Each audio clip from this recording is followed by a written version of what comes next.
This conference will now be recorded.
Yes.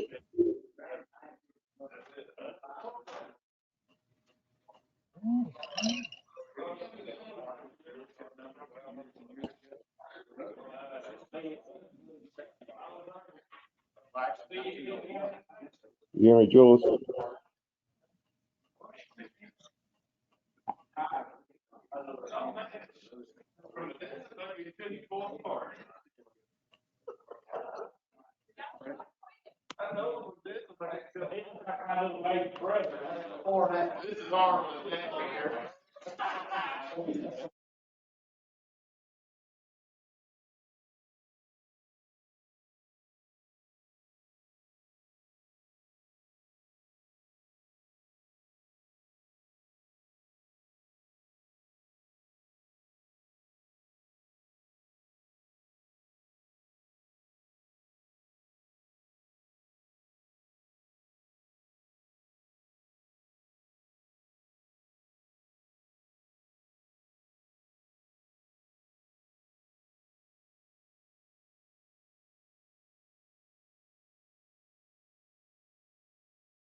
Honorable County Committee now open for second adjournment. The Honorable Richard has been presiding. Thank you, Sheriff. I'd like to welcome you all here tonight. Thank you for getting out on the, it's not snowy yet, but it might be later. Commissioner Crawford, would you do the invocation for us? Let's pray.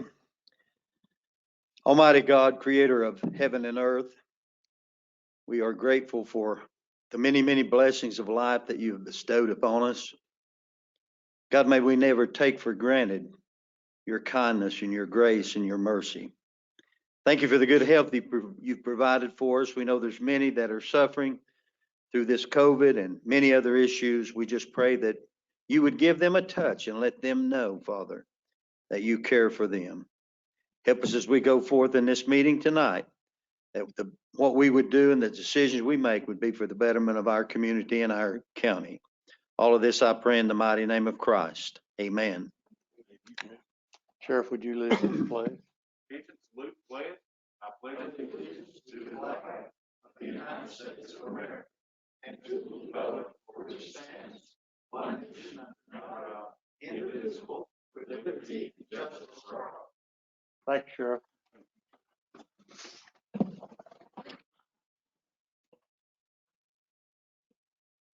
Hey, Todd.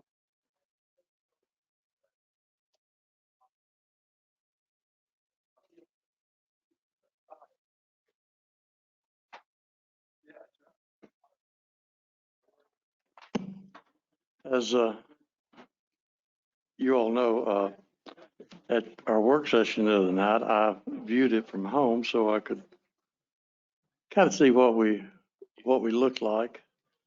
And I didn't know what to do when we did the pledge, so I stood up and didn't have a flag in the room. So I don't know if any of the people joining us tonight, I don't know if you all have that problem or not, but I knew what to do when we had the prayer.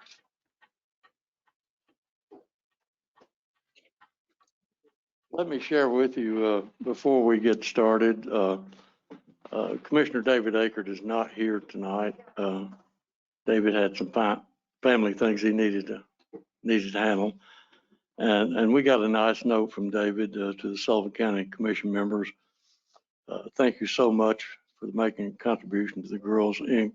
in David's memory. His father, good friends, as well as our community, have helped us during this difficult time. Love the Akert family. So I want to share that with you. And he had called earlier, and he has 3 kids that have birthdays within 7 days of each other. I said, at least he's consistent. But they're celebrating not in Asheville, and I wished him well.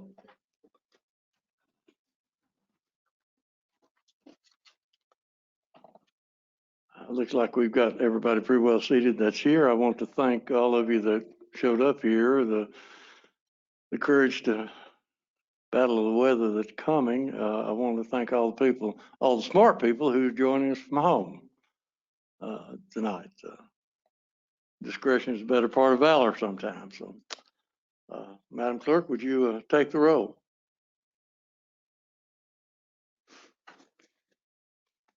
Akerd. Akerd. Absent. Blaylock. Blaylock. Absent. Broughton. Here. Calton. Calton. I see her. Cole. Here. Crawford. Here. Cross. Cross. Present. Crosswhite. Present. Gardner. Here. George. Here. Glover. Here. Harkero. Here. Hutton. Here. Jones. Present. King. Here. Leonard. Here. Locke. Here. Morrell. Here. Pierce. Here. Stanley. Starnes. Stidham. Here. Vance. Here. Woods. Here. 22 present, 2 absent. Thank you, Madam Clerk. Next up, we have guest speakers, proclamations, recognitions, and presentations. We have none on the calendar for tonight. But I might use this, well, I'll wait till I get to public comment. Confirmations and appointments. I have one request from the Bluntville Utility District to appoint a commissioner of the Bluntville Utility District in accordance with TCA 7-82-3. I've enclosed this. Board of Commissioners, Bluntville Utility District, first find a list of nominees in order of preference to fill a vacancy on the Board of Commissioners resulting from the death of Commissioner David Chambers on December 23rd, 2020. And those recommended were Wayne Feathers, Noel Baker, and Jim Long. I will approve as the mayor the appointment of Wayne Feathers as the new commissioner for the Bluntville Utility District.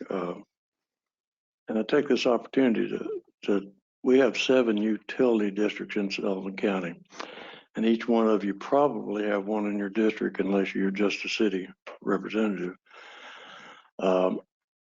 In future, I'm going to try to let you know when we nominate new board members. We have never done that before, but I think you need to know that because we've had some controversy with utility districts, and you just need to be informed of that when that controversy arises, because I know you get calls about that. They end up here, and the only control of the utility district is through their board of directors and the nomination process. So that's why I think I'd like for you to know if you're having trouble with the utility district and getting a lot of calls. I'd like for you to know when they nominate new people, and we'll try to talk about those when you're notified. So just a way that I think we can help our utility districts get better people, and they will recognize when they have a problem that the county commission is aware of it. Next up, the approval of commission minutes from the previous meeting. Commissioner Gardner moves adoption, Commissioner Stidham seconds. Any discussion, corrections, additions?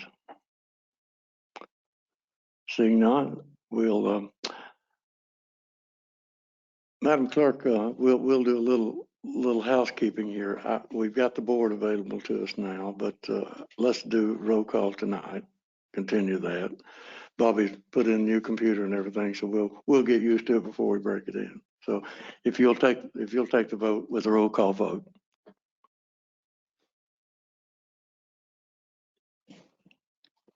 Akerd. Akerd, absent. Blaylock. Blaylock, absent. Broughton. Calton. Yes. Cole. Yes. Crawford. Cross. Yes. Crosswhite. Yes. Gardner. George. Yes. Glover. Harkroad. Yes. Hutton. Yes. Jones. King. Leonard. Yes. Locke. Morrell. Pierce. Stanley. Is that a yes? Oh. Starnes. Stidham. Vance. Woods. Yes. Would anyone like to change their vote? 22 yes, 2 absent. Have received the necessary majority. The minutes are adopted as spread on your desk. Next item on the agenda is the approval of notary publics. Madam Clerk, when you're ready, if you'll read the list of applicants. Akerd. Absent. Blaylock. Absent. Broughton. Calton. Yes. Cole. Yes. Crawford. Cross. Yes. Crosswhite. Yes. Gardner. George. Yes. Did you read them into the record? I didn't hear that. You know what? I didn't. I think they had to be read into the record. Thanks for that. Okay.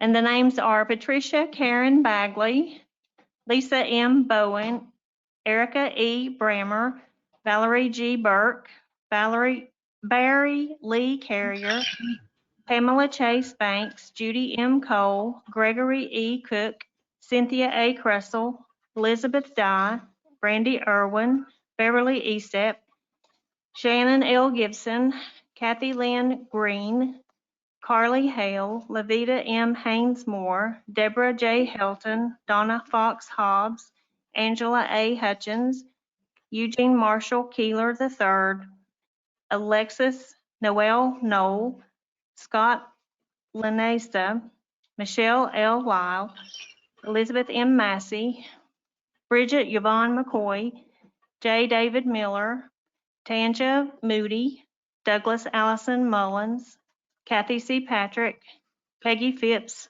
Rebecca Reynolds, Honey Rogers, Savannah Rogers, Catherine E. Rush, Ewing T. Sexton, Juliet Winston Slagle, Selena R. Smith, Doris A. Smith, Nancy J. Smith, Andrew John Snyder, Rose M. Sorrell, Danielle Nicole Taylor, Michelle L. Turner, Rodney C. Urbani, Mark Anthony Vance, Mallory Burton Ward, Jamie Evan Paul Widener, Amy A. Williams.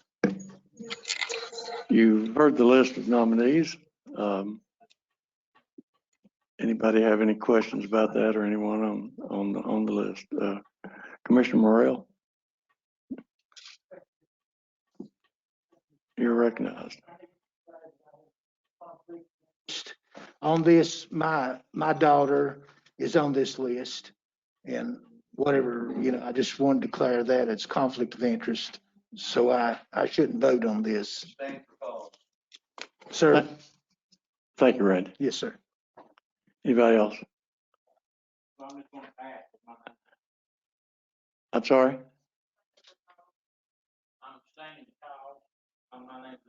Yeah, I tried to turn you on, Mark. Obviously not using a good technique. I'm probably not. There you go. I'm just abstaining because of cause. My name's on the list. That's all. I wouldn't. What's your name? Thought I recognized. My name is Patricia Bagley. You know me? I just didn't know your middle name. I didn't know if it was you for sure or not. Any other comments? Thank you. Appreciate that.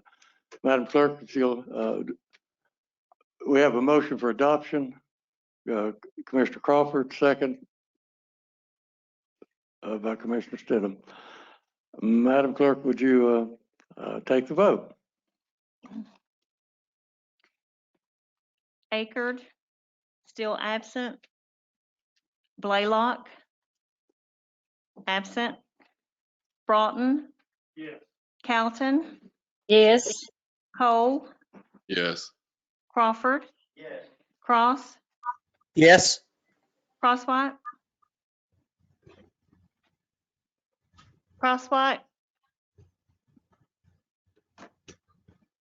She voted yes before. George, Yes. Glover, Yes. Parker Road, Yes. Hutton, Yes. Jones, Yes. King, Yes. Leonard, Yes. Locke, Yes. Morrell, Abstain. abstain. Pierce, Yes. Stanley, Starnes, Stidham, Yes. Vance, Same. Woods. Yes. Commissioner Gardner.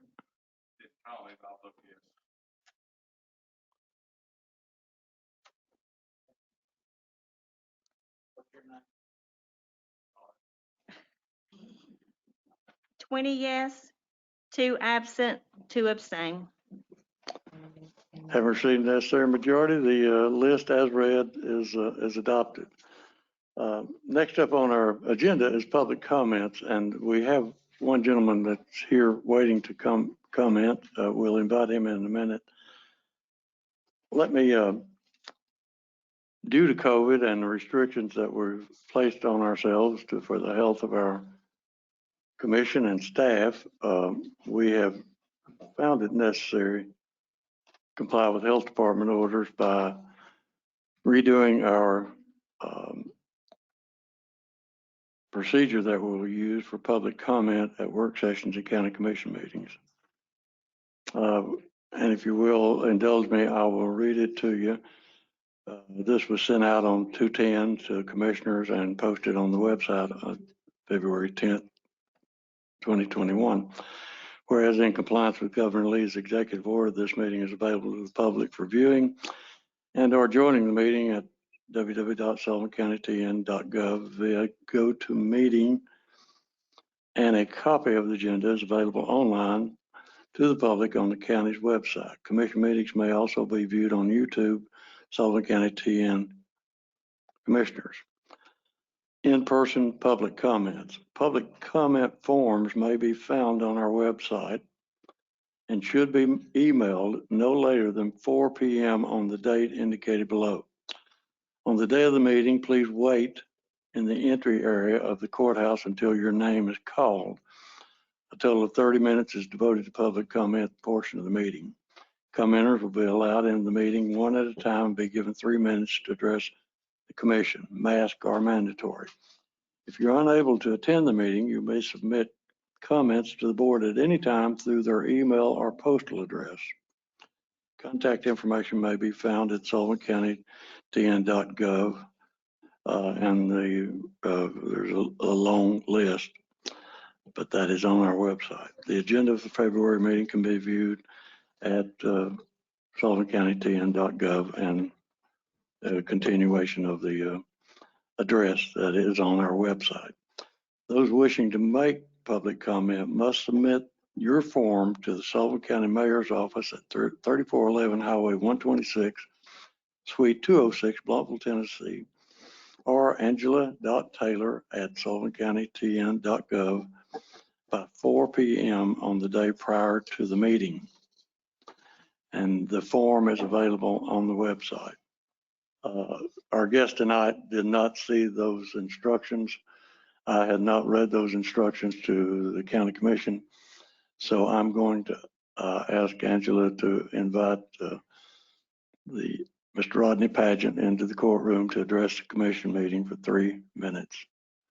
And in the future, we will require registration as provided for on the website.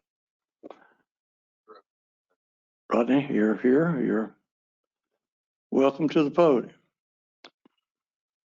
Thank you, Mayor, for allowing me. I apologize that I did not get you emailed by 4 o'clock and whatnot.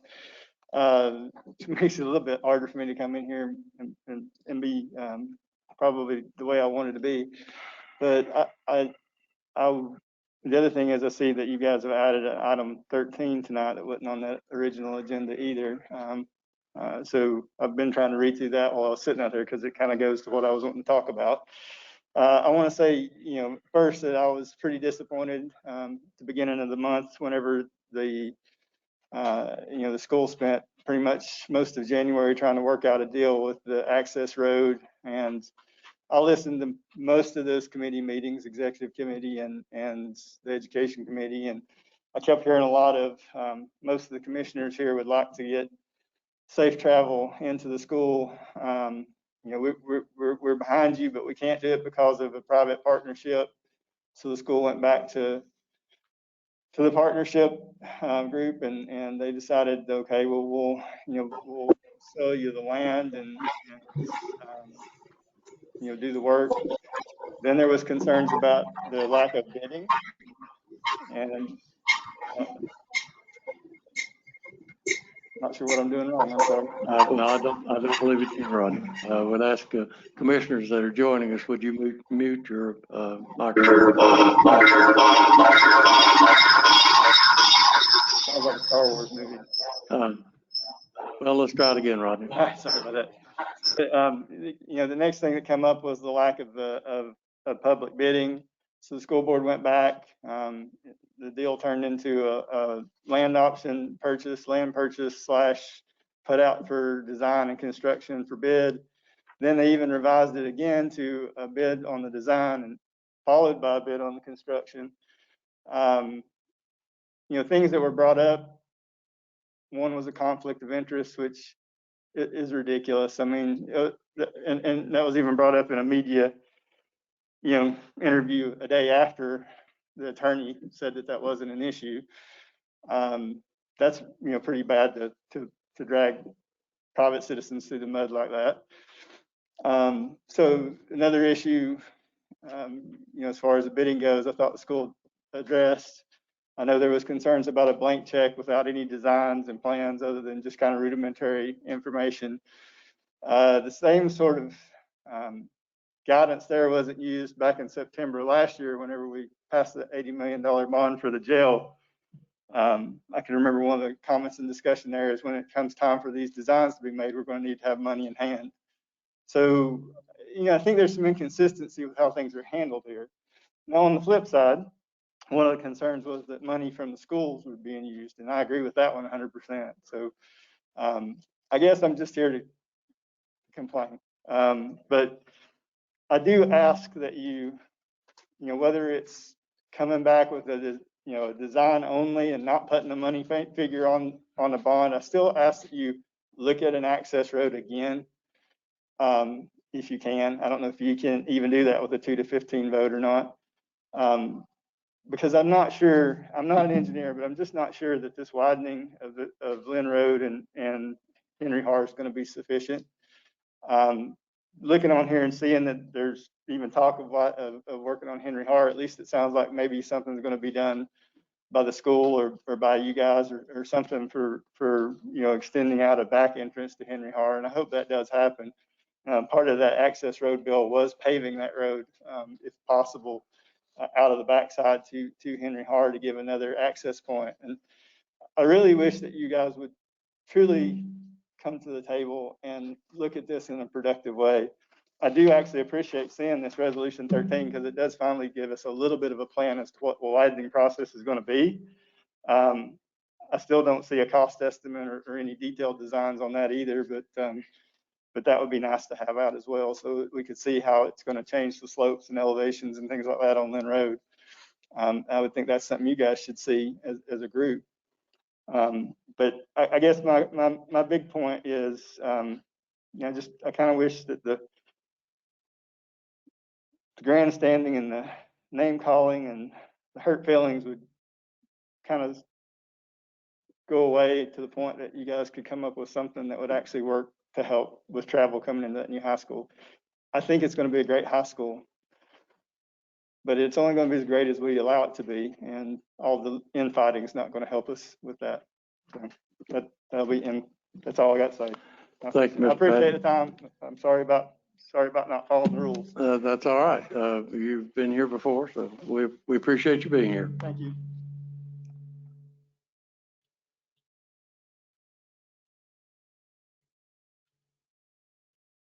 Okay, the public comment section is over. That was the last.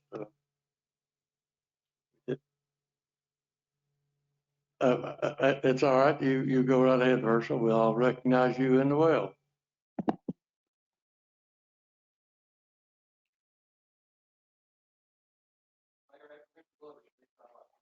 Okay, we'll certainly recognize you. Mr. Glover, you're recognized. I'll turn my clock off. Thank you, Mayor. I appreciate the time. Give me a little bit extra time here tonight.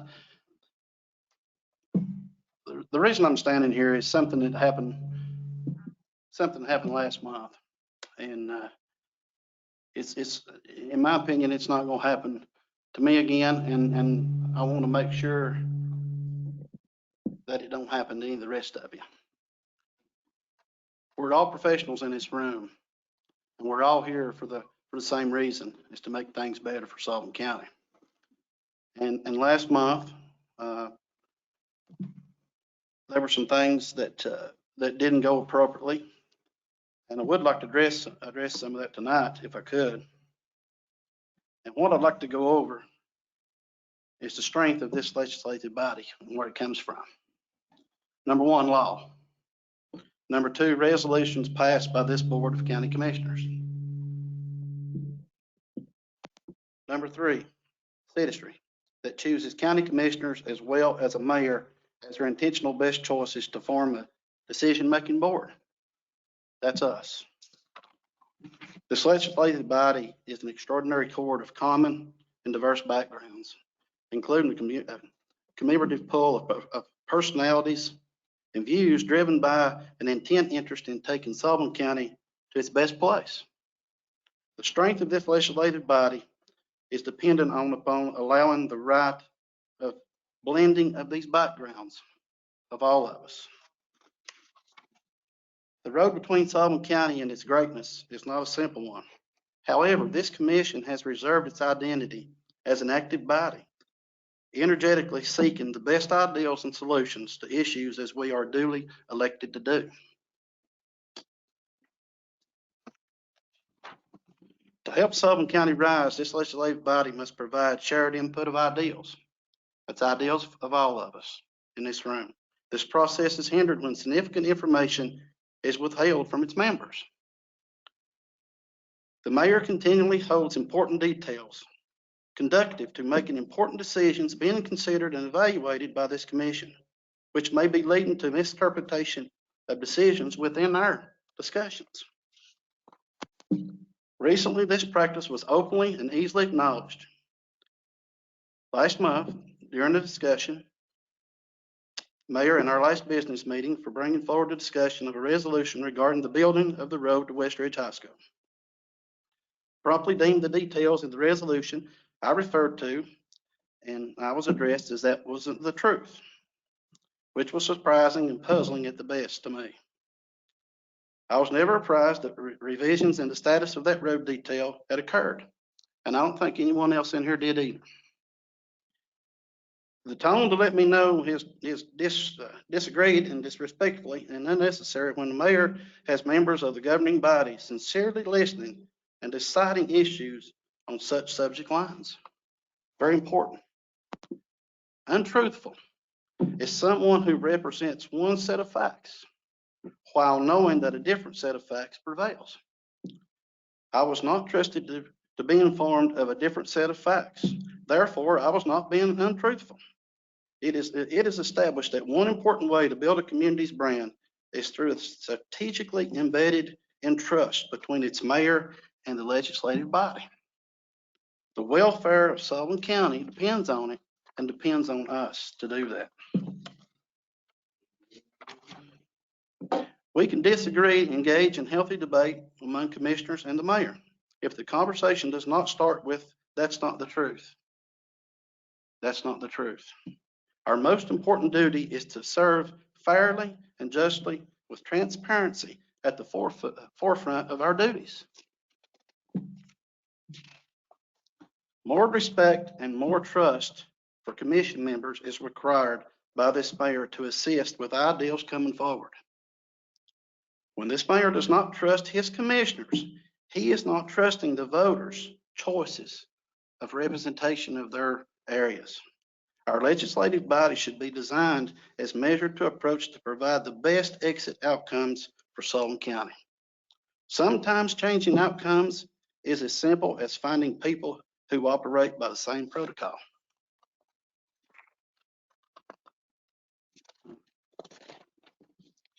May I offer that we respect teammates, disagree honestly, enjoy friendships, and explore all thoughts without fear and anger in this room.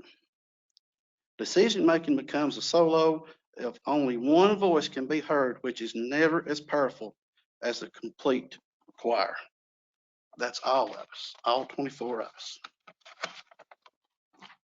Legislative boards that are most successful know how to apologize and start again, while remembering that teamwork is not a game for hoarders of information, but for those with the mindset that a win in this chamber is a win for Sullivan County.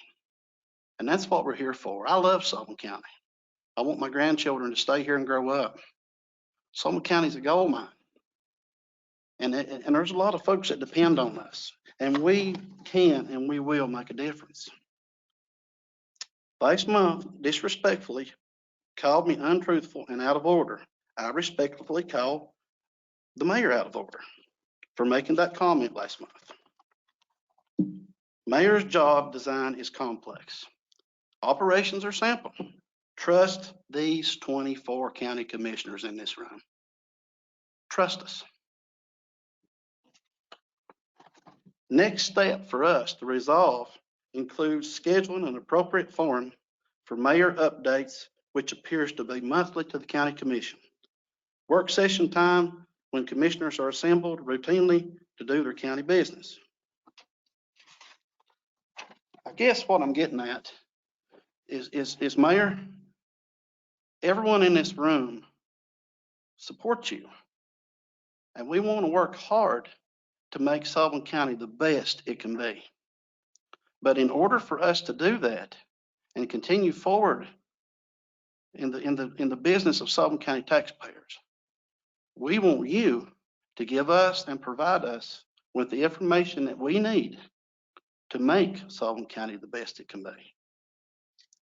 And I guess the example that I want to make is last month when we were talking about that particular resolution.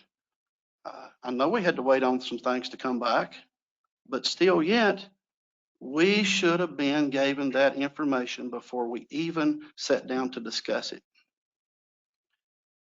You've got 24 people in this room that are smart, intelligent, and hardworking commissioners, and they are determined to make a difference in Sullivan County. Years ago, we only had a few people that was running Sullivan County. Now you've got 24 very qualified people in here that's capable of doing that, and they want to do that. And the example that I'd like to make of information is something like this. This was sent to me by an anonymous source. It's bylaws on regionalism for Sullivan County and Washington County. Pages of it. I asked any commissioner in here if they knew about it or had any knowledge of it. That's something that's very important to all of us. And for all of us to be on the same page, we need to be provided information like this.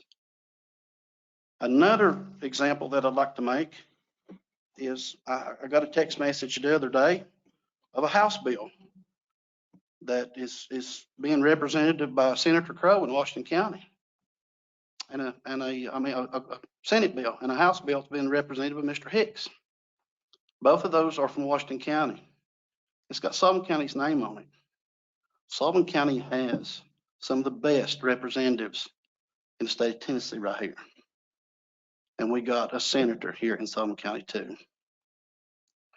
And when I read that, I'm awful concerned about the direction that we're going. And there's things in that bill that needs to be explained to us. And we didn't know one thing about it. I didn't know anything about it. I didn't even know it existed. I didn't even know if there was anything moving forward at the state. And that's just an examples that I want to make. And Mayor, I want to say this, and last month you made a comment that you were laying on the ground looking up at the bus at the axle where this county commission just ran over you. It don't have to be that way.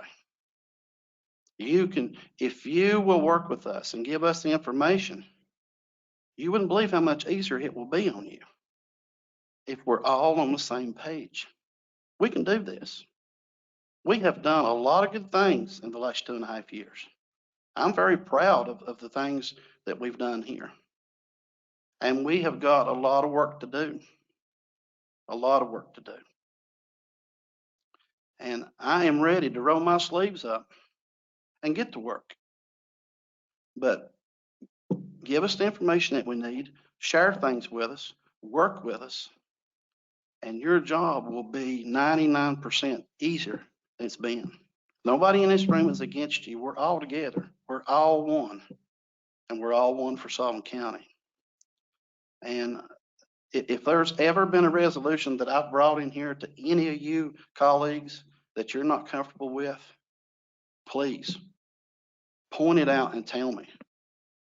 I try to go the extra mile to provide all you all with the information that you need to feel comfortable voting for anything that we bring in here. And I will continue to do that. If I need to do more, if I need to provide more information, I will. I will.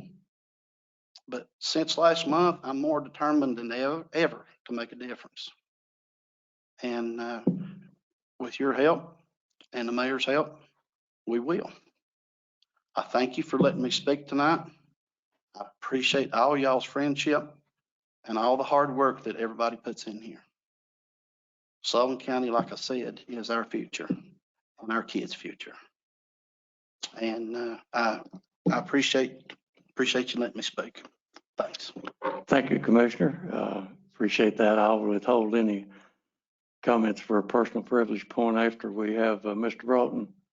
Mr. Broughton, you're recognized in the well.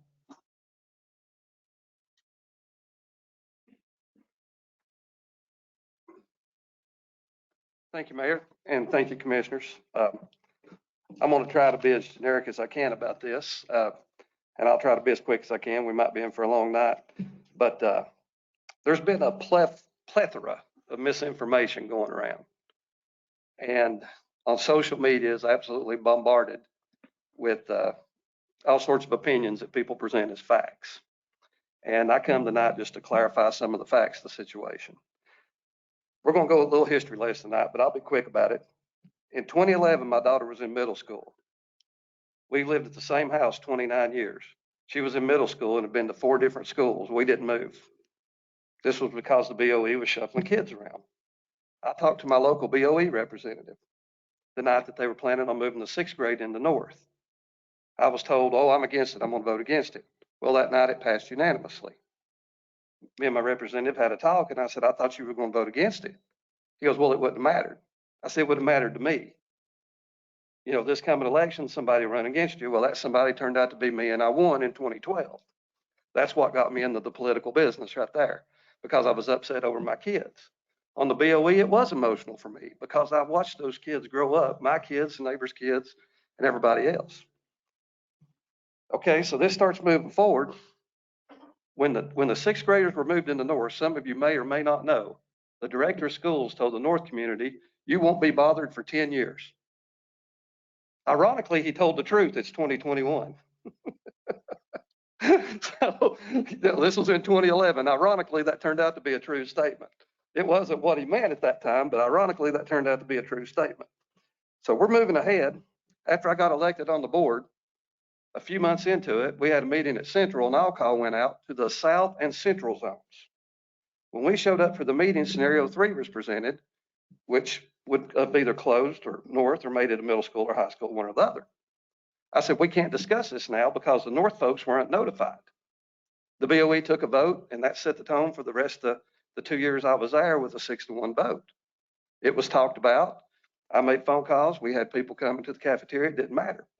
Scenario 3 didn't go any farther because, quite honestly, the math wasn't there. The savings were off. It counted closing Sullivan Gardens twice. We could go into it. I'm not going to. We don't have time. Bottom line is it got scrubbed, and the facilities plan started. The facilities plan cost us upward of $400,000.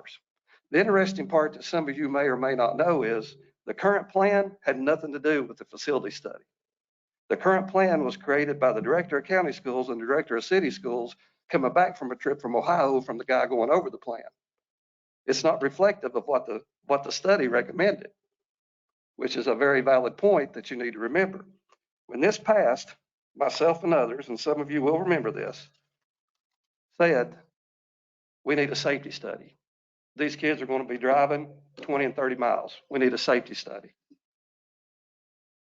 Fell on deaf ears, didn't matter. I was told from other BOE members, once we get the money, we can do what we want to with it. The commission has no say once we get the money.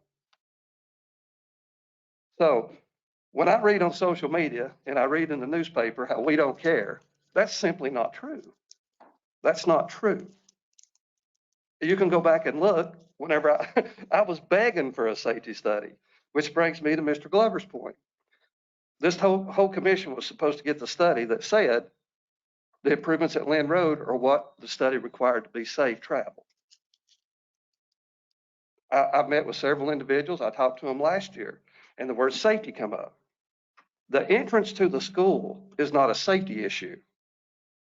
It's the first 20 or 30 miles to the school that's the safety issue. The entrance is a traffic issue. They're not synonymous.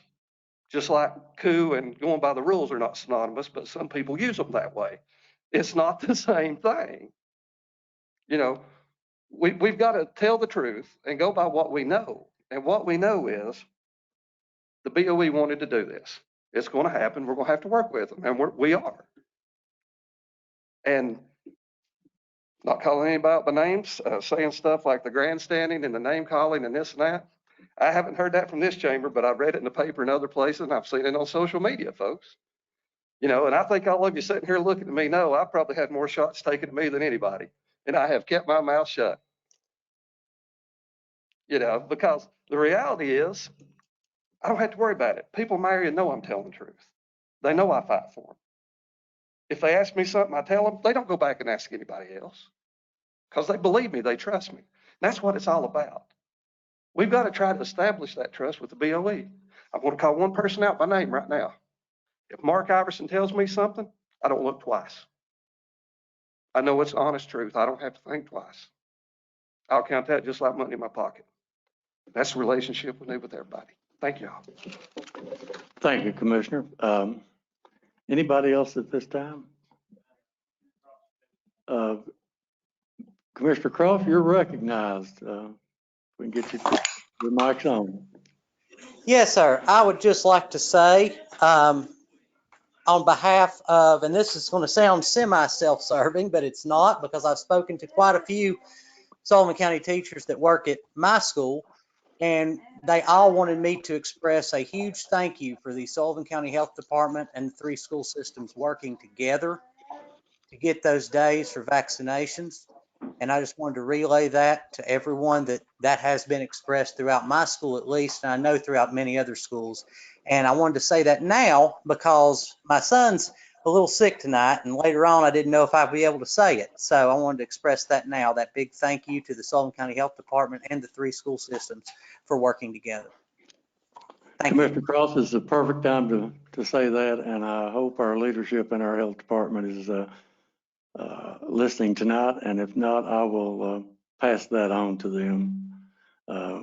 Very happily do so. Thank you, sir. Anybody else electronically?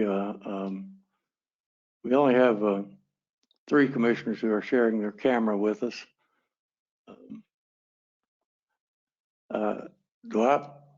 I'm not accustomed to using our new system here. I'm going to try to turn your microphone on. I guess I did. Okay.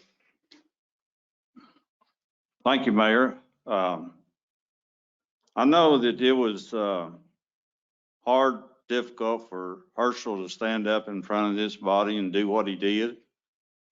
But I think that he had reason to do so. And I've been here a pretty good while, served under other mayors and stuff and other leadership. And I think the days of the backroom deals and the stuff and then bringing it to us is over with. And I just want this whole group to be transparent. And if you've got something that we need to make a better decision or to do something a little bit better, then bring that information to us and let us have it so we can make the decisions that we need to do. And and it goes both ways. It's not a one-way street. It's both ways. And with the social media that we've got now and social, we can get on and, information travels fast. And something happens and, an hour later, everybody in the whole world knows about it. So, the days of doing the deals in the back room and bringing it out and, not sharing it till it's all over and it's too late for us to look at it and make decisions, I think those days are over. And social media has, played a big part of that. And this group in here, I've served on 2 other commissions, and this group in here is different. It's, I think we're more involved. I think every commissioner in here is more involved. When I talk to other commissioners, they know what's going on. They expect to know what's going on to make good decisions. I know in the past, some of the other commissions, we had 1 or 2 people that was making all the decisions, and all we did was come in and said yes, and it was over with. This commission's not like that. And, and there again, it takes a different kind of leadership to take care of this commission.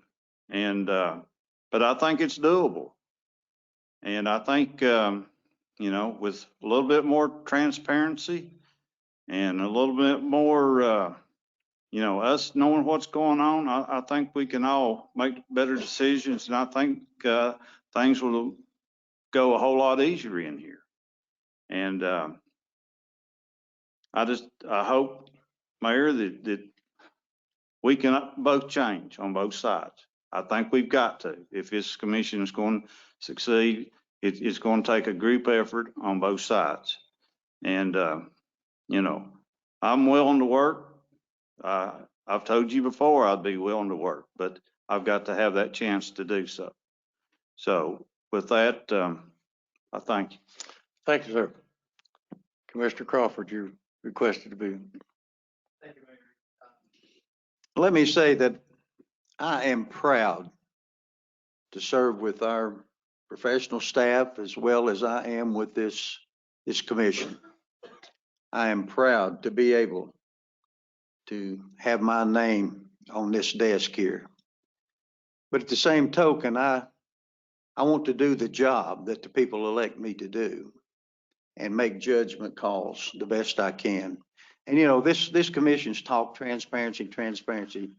We've got to have that. If we don't have that, we're going nowhere. That's the first issue. The second issue, I want to go on record that everybody understand, I am not against a safe road into the school at Westridge. I am not against that. Many of you all will remember, I stood firm against the designated road that they have mapped out. I am not for putting a student going behind Second Harvest into an S curve and as once described down in the gulch and make another 90-degree turn going back toward the school. That is the route that I'm against. I want a safe route going into that school. And I will vote to spend money to get that. But I will not vote for the particular route that they have designated right now for those kids. I was a 16-year-old one time and I drove to school. But I drove from Board Mill Village to Dobbins Bennett High School. I didn't have all those curves and turns. But you put a kid out here and getting to that point is going to be a hazard to start with. They're going to be in grave more danger getting to that point. Why put them in more? Let's give them a safe access into that school and find the best alternative route. I just will not vote for that particular route going in behind and putting them kids in a treacherous lane. School buses coming and going and tractors, trailers coming and going, trash trucks coming and going. That's not the route to go. But I am for a safe route for those kids. I'm just not for that particular route that they proposed to us. Thank you, Commissioner. Anyone else like to address the commission while we're in this public comment section? This is a good time to do it.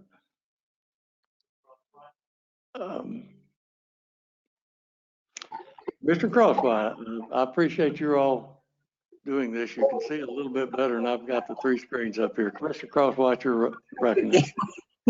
Thank you, I'll give Mayor. everybody a red card, so it might catch my eye. I need a red car. I have a red car. Thank you. But anyway, thank you to Commissioner Glover and King and Broughton. And I wanted everybody to know that I've been traveling these roads since Larry brought it up. I'm so upset about having a safe way into these schools. I've had the pleasure to talk to Mr. Jones. I've had the pleasure talking to Mark Harrison. I've had the pleasure to talking to, I even got a hold of Pat Shull. I will not rest until we find, and I'm like Larry, I don't care what it costs. We've got to get these kids into that school safe. And I'm a big believer the school's there. Let's make it the best that it can be, plus the safety of the students, the teachers, anybody that's going into that school. And I know we kind of got off subject, but I just want you to know I am trying to work with the school board, and I'll do anything possible I can to help them. So thank you. Thank you for listening. Thank you.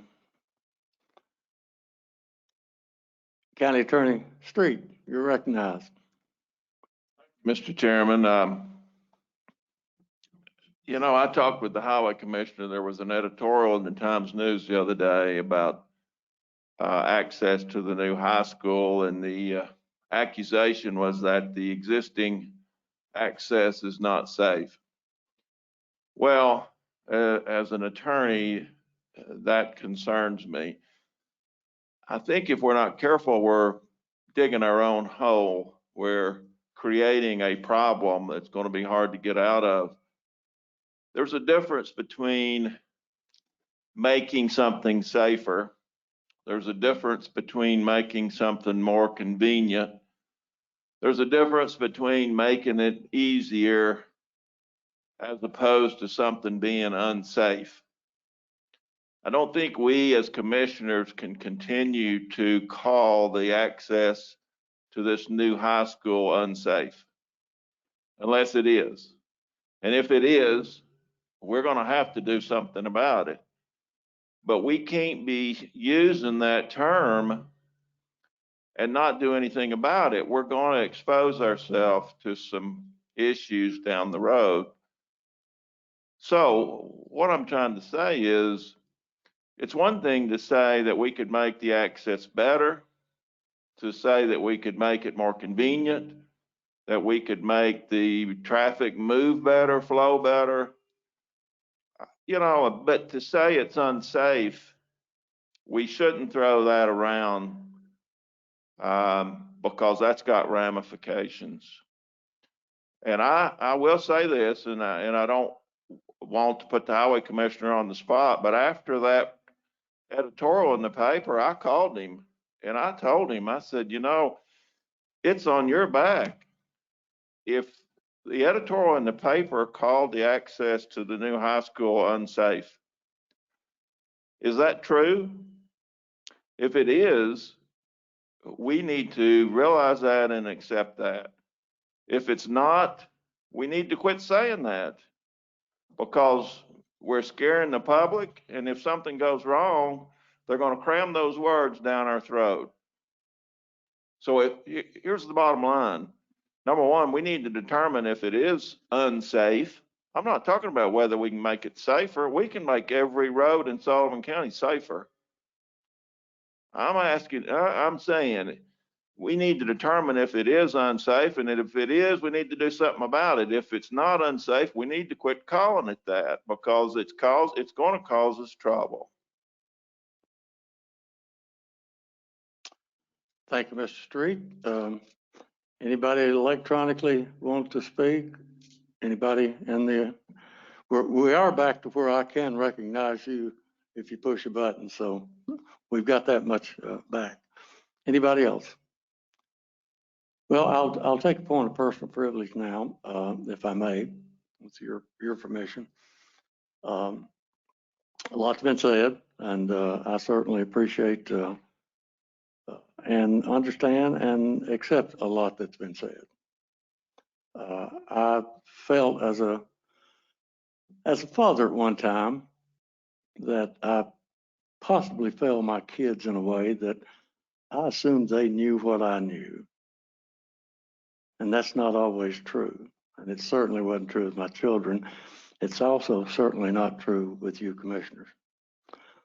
So can we have better communications? Yes, I think we can. We've all got to put our mind to it. Since COVID has happened, I have had very few visitors in my office. But even prior to that, I've had very few visitors in my office. The commission in itself, I might have the occasion to talk to a few commissioners a week, but they're generally the same ones every time. My wife gets on me a little bit. I do take out time to have dinner every night, but when that phone starts ringing at 8 o'clock and I'm on the phone till 10:30, she forgives me, and that's fine. But I probably still don't communicate as well as I could with the group. So I want to acknowledge that. Commissioner Glover, I want to go back to the slight that you feel by my comment. We had a resolution before the commission that was carried by one of the members, and it had certain information on it. I don't know how much. I don't recall. It was clear to me from that information that the resolution dealt with the construction of 400 to 600 foot of new road. And we talked after the meeting, and I think we said that we were talking about different things, and you were talking about something because that's the only information you had, that you felt like it was 3,000 foot because that was the original proposal back from the school system. I was referring to the resolution we had before us, which proposed a contract to build 300 or 400 foot of new road. And that's why when you said 3,000 foot, I said that's wrong. I don't consider myself the fact checker for this commission. As a matter of fact, I could not fulfill that duty as a fact checker. Sometimes I cannot help myself by commenting that we might have the wrong information. Information is king.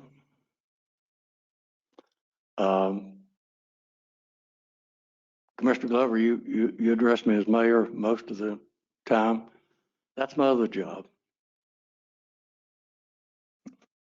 This job as as chairman of the commission is one you allow me to do, asked me to do, and I willingly accept because I felt like I was properly positioned to do that. I'm privileged to be your chairman, and that job of chairman is a different job than the one of being mayor, Mr. King.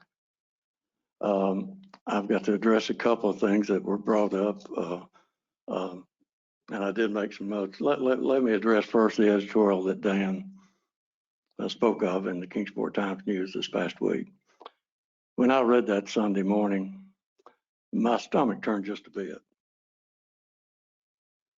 because I felt like the editorial staff at the Kingsport Times News held this commission responsible for things that happened in a previous commission. This commission has not had a great opportunity to deal with the issues that were before us and that the newspaper referred to. Those things happened under a different commission that was elected nearly 6 years ago.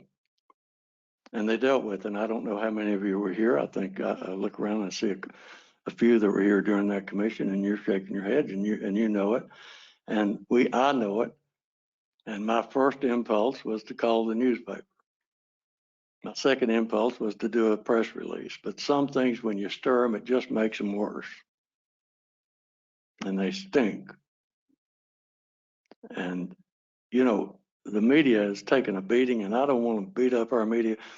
I think we're very fortunate in this area that we have a truthful, transparent media that attempts to get it right every time. But I do think they need to fact checkers when they go to criticizing government bodies.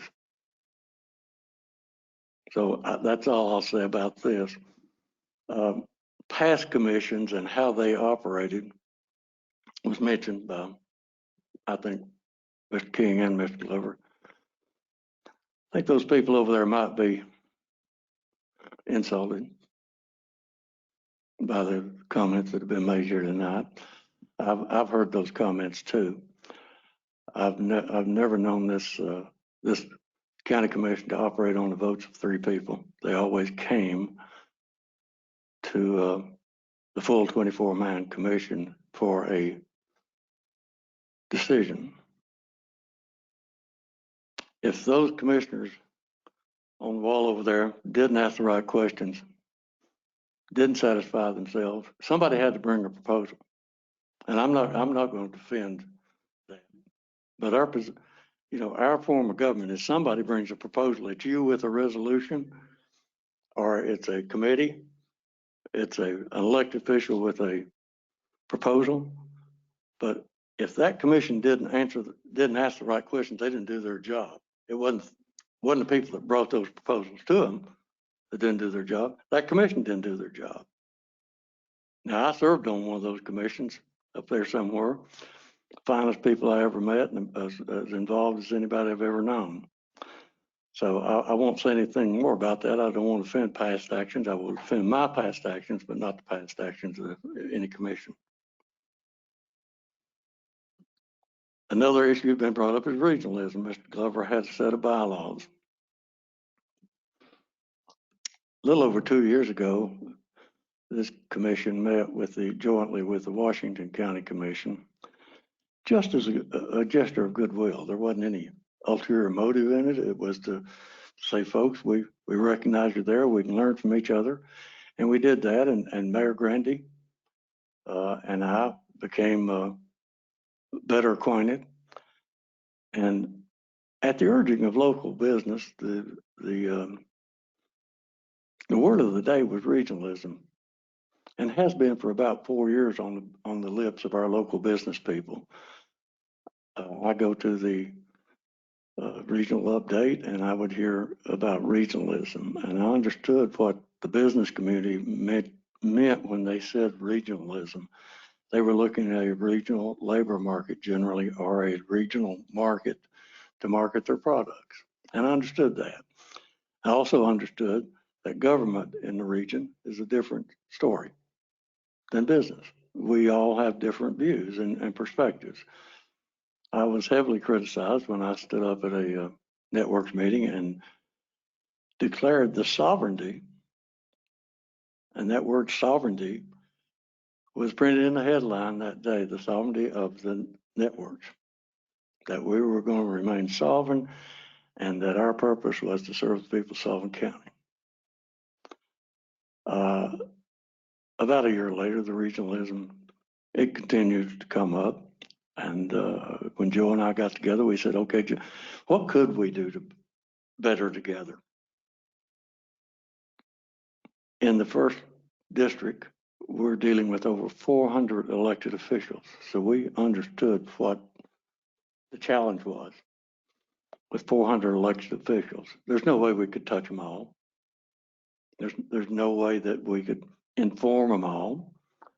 So we asked the 8 regional mayors, including myself, and 32 municipal mayors who are board members of the First Tennessee Development District to begin meeting.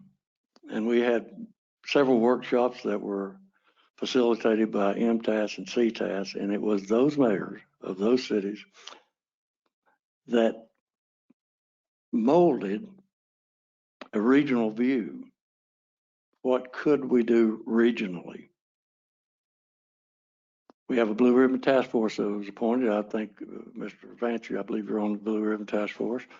It met once and COVID got in the way, but we did continue to have meetings of the regional mayors and those regional mayors came up with, we started with 5 areas: entrepreneurship, workforce development, traditional economic development, and industrial recruiting.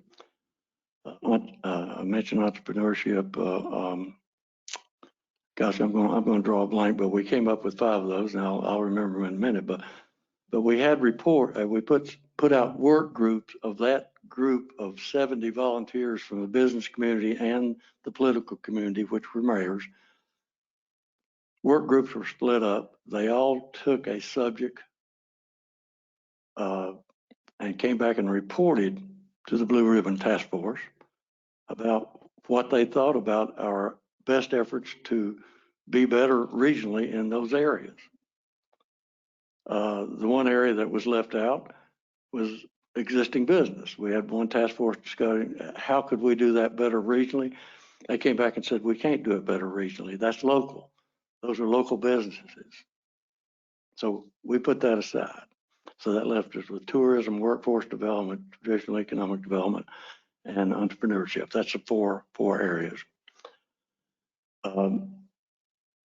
Tennessee Eastman hired a consultant about halfway through this process to assist us in that area, and the consultant did other things for Eastman. And he's been working with us for about 6 months. We don't have a proposal. Some people have been upset because they don't know about it. And there's really not anything to know about it yet until that group of mayors approves a proposal. The bylaws, and those mayors discussed the governance of that structure. So therefore, it's going to be the suggestion was, and all the workshops we had, all the seminars we had, came up and said we got to have a governance of that particular and in those areas. And governance means who's going to oversee those areas. So we came up with a set of bylaws. As a matter of fact, I don't know what version Mr. Glover has, but there's been about 5 versions. And the bylaws very much reflect the partnership between Kingsport, Bristol, Sullivan County, and Bluff City. Reflect that type of partnership. It's what those bylaws reflect is an umbrella organization. And we've met with the mayors, started that process, and I'm not ready to give you an explanation of what that is because it's still being formed. But in our own mind, we have some idea what it is. And what in my mind is that we have an organization, a regional organization containing members of this body and other bodies in that region. on a rotating basis on the board of directors. That is an umbrella organization. The proposal, in my mind, this is not, is somebody that just assists people. How can we assist Alicia Phillips in developing tourism? This organization will be private, financed with private money. That's the proposal. We have private industry that has committed to financing that umbrella organization. So can we have a world-class tourism person who helps Alicia Phillips as she worked with NETA? Yeah, we can. We have that. By pooling the business resources of 8 counties, we have that opportunity. Can we have the best workforce development group? We can. We can afford that. We can help Lottie Rhines at First Tennessee Development on workforce development. The business community is extremely interested in that. That's why they're willing to bankroll this thing. So to tell you, I've probably said more than I should because you've heard only my ideas and not the ideas of the people, the other 8 mayors who are on equal footing. The things we've agreed on is, number one, we've got to protect the people who are doing those jobs in that area now. That's the first thing we did at Networks. It's the first thing that I insist that we do if we have a regional organization, is protect the people who have jobs and are doing the job, and this organization will help them. That's one. Second is it will not cost any local government 1 dime. You will not have a proposal coming from that organization that Mr. Glover's got the bylaws of, if it's ever formed, asking you for additional money.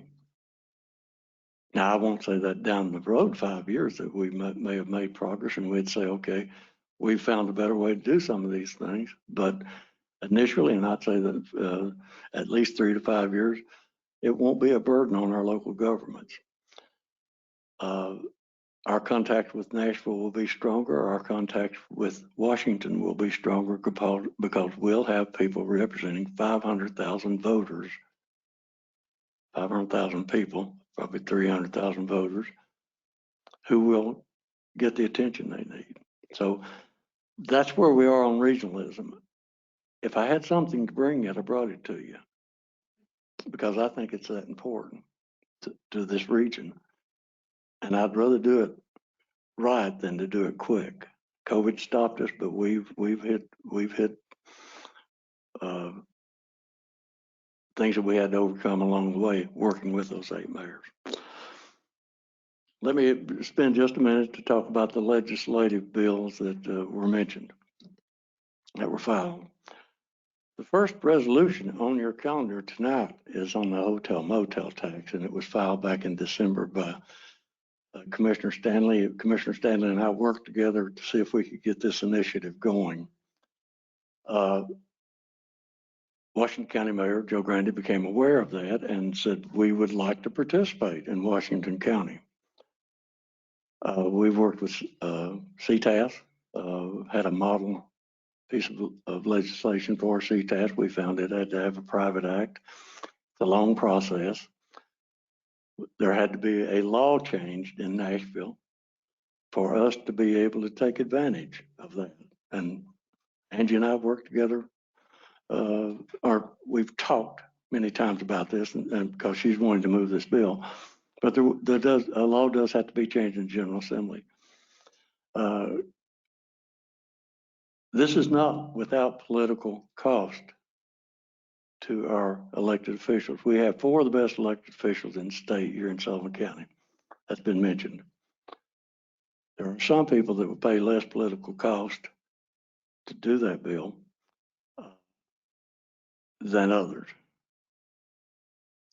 Mayor Grandy approached me and said, I've discussed this with Senator Crow, and he would like to carry that bill. He's requested to carry that bill, and Representative Alexander would like to carry the House version. Well, I'm not going to talk about political ramifications, things of that nature, on a bill of that nature and who it affects. That's a debate for the General Assembly. We just have to get the bill there with the best chance of passage, with the least political damage that our elected representatives can have. And that's all I'll say on that. There's another bill that has not been brought up that has been filed as a result of Chairman Randall Jones asking me to serve on the Salary Equalization Committee, which has members of the school board, myself, Jack Bells was on it, because I think it's extremely important that Sullivan County address the needs now, not tomorrow, not next year, and not 10 years from now, of equalizing our teacher pay with our municipalities. I think kids who live in rural Sullivan County deserve as good an education and as good an opportunity at education as any child in Sullivan County. And therefore, we ought to be able to recruit on an equal basis with our municipal system. They are good. There's no better municipal systems in the state than Tennessee High and Dobbins Bennett. We want to be that good too. Test scores prove out that we have the students that can do that. But we got to pay our teachers well, and we got to be able to compete in that market. So I'm representing on this is my mayor's hat. It's what I think I ought to be doing as mayor. I asked Representative Scotty Campbell to file a bill. Now you might ask, why did I not ask representatives with more experience and seniority, et cetera? They have municipal systems in their district. And out of an abundance, I know they're going to have to make a decision, but they should not be forced to carry a bill against themselves. Scotty Campbell does not have a municipal system in his district. And I'd suggested to Scotty that we find a senator who would not be damaged and would not have built-in opposition to that bill. And that bill is purely to provide you as a county commission with the opportunity to invest money in the Sullivan County school system and the other 23 counties in this state who have municipal systems in teacher pay, and not have to split that with the municipalities. The county can never catch up now. We're only getting 45 cents of $1. And we can never catch up in teacher pay unless the General Assembly provides you with a mechanism to do it. And so that bill is filed in the House and hopefully in the Senate. The Senate deadline, I believe, and again, Mayor Grandy said, hey, I want to file that for Washington County too. Well, we have 23 counties that I think the mayors will sign on to that bill. So again, Senator Crowe filed it in the Senate. I think Scotty is filing it in the House. The one oversight was that Senator Lomberg did not know about the hotel motel tax. I think he had read about it. He was upset. He thought it was a courtesy should have been extended to him, that he at least knew about it because it involved his county, and he's exactly right. And I never have been so embarrassed, but when Senate filing date on February 11 came about, we did not have a bill filed. And unfortunately, time overtook us, and Senator Crowe filed the bill, and Senator Lomberg was not notified. And I apologize to him profusely on my part, because that's my error in not getting him notified. On the House bill, I haven't had a chance to talk with Representative Halsey and Representative Crawford. They're polished and experienced politicians, and I know they'll understand why that we didn't want to put that pressure on them. So I'm going longer than I wanted to, but I guess the last thing I want to address is I do have two jobs up here. As I say, you've privileged me with chairing this commission, and I will do that as long as you want me to. It's probably as hard as my mayor's job, and the mayor's job is a bit different. There are things that I do in the mayor's office that, on behalf of the people of Sullivan County, that probably won't get before the commission. When it reaches the point where I determine it needs to be here, then I will come to one of you and ask you to sponsor that. I've been pummeled and because of sponsorships of bills. But certain people are more likely to sponsor a bill for somebody. An elected official might bring you a bill that wouldn't be in your district. I know in the last two months, somebody's given up a bill because it was in their district. Commissioner Glover asked the commissioners that represent Westridge High to sponsor, I believe, the added item tonight. So I'll leave that to you. I have never sponsored sought sponsors except for a bill that we need as part of the administration of this government. So I appreciate your patience on listening to me. I really appreciate the comments of those of you who have spoken. I've heard you. Dan, I heard you. We have a traffic study. Mark, I'll recognize you in a minute. We have a traffic study that outlines, and I don't know if it was shared with the commissioner or not. It was not my study. I got it from another source. But we probably, I'm sure you might be interested in seeing that. We'll try to get it to you. The one thing that the editorial in the Times News did say that did get it right is that nobody can take this commission's authority to handle its responsibilities. You have those responsibilities, as Mr. Crawford said, and I think you're up to them. I think you're up to them. Okay, Mark, you're recognized. Thank you, Mayor. I'd just like to say a few things. I agree with everything Herschel said, and I agree with what Todd said and Larry said. I will have to admit that this commission here in the last 2.5 years is much different from the commissions I've served with in the past, and not in a bad way.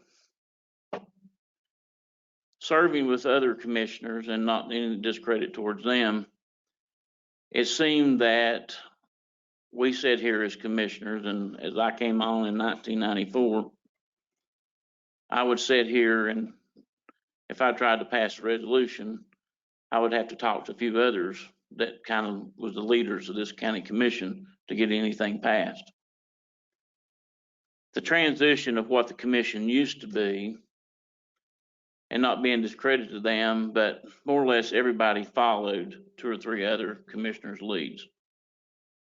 And I remember when you all came on here, this new commission here, some of the comments were made, well, who's going to be the next so-and-so, and who's going to be the next so-and-so to try to take control of this commission. And I agree, no individual 1 or 2 people should try to take control of this commission. We're all elected by the people. We represent our area. The people trusted us to elect us. If it's involving your area, you deserve the respect to carry the resolution. In past history, it would be the same ones, 1 or 2, always carrying the resolutions every time it came up, no matter if it was in the Tri-County Industrial Park and you lived in Kingsport. So there is a difference. You all want to do good. You want to know a lot. You want to study the issues. And not anything discredit to the other commissioners, but this is the youngest body of commissioners we probably had. And I had somebody sit and tell me just last week, he said, you know, I remember going to the commission 20 years ago, it was like going into a geriatric home. Okay. And I said, well, that's kind of funny, really, because it was. Yeah. So it has been a learning curve for both us as old commissioners to deal with you all. And it's also been hard for the mayor. You know, I talk to the mayor very frequently, and the COVID-19 deal and dealing with all these mask issues and everything, you know, the health department and the mayor's office is just getting bombarded with calls and complaints and calling them bad names. So there's been a lot of stress going on in the last year, and there's been a lot of changes going on in this commission in the last 2.5 years. But I think that the changes have been good. When I sit back and look at what this commission has done in the last 2.5 years, has made probably the most progress of any commission that I can remember. We've taken on some challenges that that had been laying on the back burner for years and never had been taken care of. And one of them was the jail. That's big, guys. We've talked up here for over 10 plus years about the jail, and we're going to deal with that. The school resource officers were a big deal. So it's been a lot of learning issues here and getting all the information out. And I will say it and say this, and I don't want to point any fingers towards anybody of putting blame on anybody. This whole regionalism thing, it has merit. But this regionalism stuff is, number one, that the people that are pushing regionalism has got to understand one of the biggest obstacles you're dealing with is regaining and restoring and creating trust. And some of the things that have been done in the last 2.5 years has created some questionable trust. And to ever get regionalism, you're going to have to instill trust. You know, Sullivan County, and I had a conversation this week with Andy Diedrich over at Champion Motors, is a good person, a friend of mine, and he's a big pusher for regionalism. And I told Angie, I said, the biggest problem about acquiring regionalism in this area is that Sullivan County, Bristol, and Kingsport have got so many great things that are in position. With the casino coming to Bristol, with now Eastman expanding, our aerospace park, our PP2 Park 2, all those things that are in place, Sullivan County is sitting in the prime position. When you talk about our neighboring counties, they don't have the things that are going on at Sullivan County's got going on. And so there's people in our cities that are being strongly protective of not losing what they have all, this community has worked to build. It has to be transparency. Number one, it has to be priority of transparency. You know, my city of King at Bristol, they're upset. They don't like it because they've not got the information that they feel that they should have got, and they're asking for information. And like Mr. Venable says, they may not be information to give them, but we still have to keep that communication with them that things are coming, but they want to be knowing what's going on. Everybody's excited. Everybody's protective right now. I have for the last 2.5 years have heard issues about the merger of networks with NetRep. Eventually, one of these days, we may be that regional hub. One of these days, we may be the metropolitan area like Chattanooga. But right now, people are very protective of their areas. And I just like to ask the Mayor Venable to please keep the communication with our cities and our county and keep this stuff open up to communicate these things to them. I represent the city of Bristol and Sullivan County, and they're asking a lot of questions. When talking about the meeting about let's just put it all out here, let's put the truth and facts out. I got an email that there was going to be a meeting about the East Tennessee Regional Hub meeting of the bylaws. And when I looked down through the list, and I wasn't even on the original invitation, but when I looked down at the list, I saw the people involved, but I didn't see the city of Bristol involved. And this was passed to me from Kingsport to me. And I passed that on to Bristol. We can't do things in regionalism if we don't include all the people in the region. I didn't give you all those bylaws. Someone else passed those out to you, the one that they were talking about. But that right there took a big flag, put a big flag, and it put a big question mark about trust. Now, the invitation was sent out by the secretary for Joe Grandy for people to come to this meeting. That wasn't Mayor Venable's fault. But somewheres the communication wasn't put out that if it's going to involve anything involving our cities and Sullivan County, that all our partners need to be at the table. So I want to encourage making sure that communication gets put out. Malin Luttrell volunteered to serve on that committee. I didn't know anything about it until that day I got that meeting notice and I sat on and listened to it. But see, those small things like that puts a big question mark about trust. We've got to be open, we've got to be transparent and make sure that all the players at the table. Now, when Mayor Venable put networks together, prior to that, we had Jack Lawson that worked in the White House that done economic development for Sullivan County. You had Lamar Wright in Bristol done economic development, and you had Kingsport had their person. It was a big achievement that Mayor Venable got the two cities, including Bluff City, got them put together to create networks. And it took a lot of talk and a lot of work on his part to get people in the cities to trust the county and the county to trust the cities to put that together. It's a big task.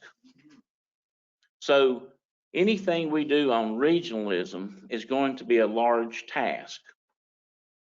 And I was telling Andy Diedrich the other day, and I've got these books. I'm gonna give one of these to Mayor.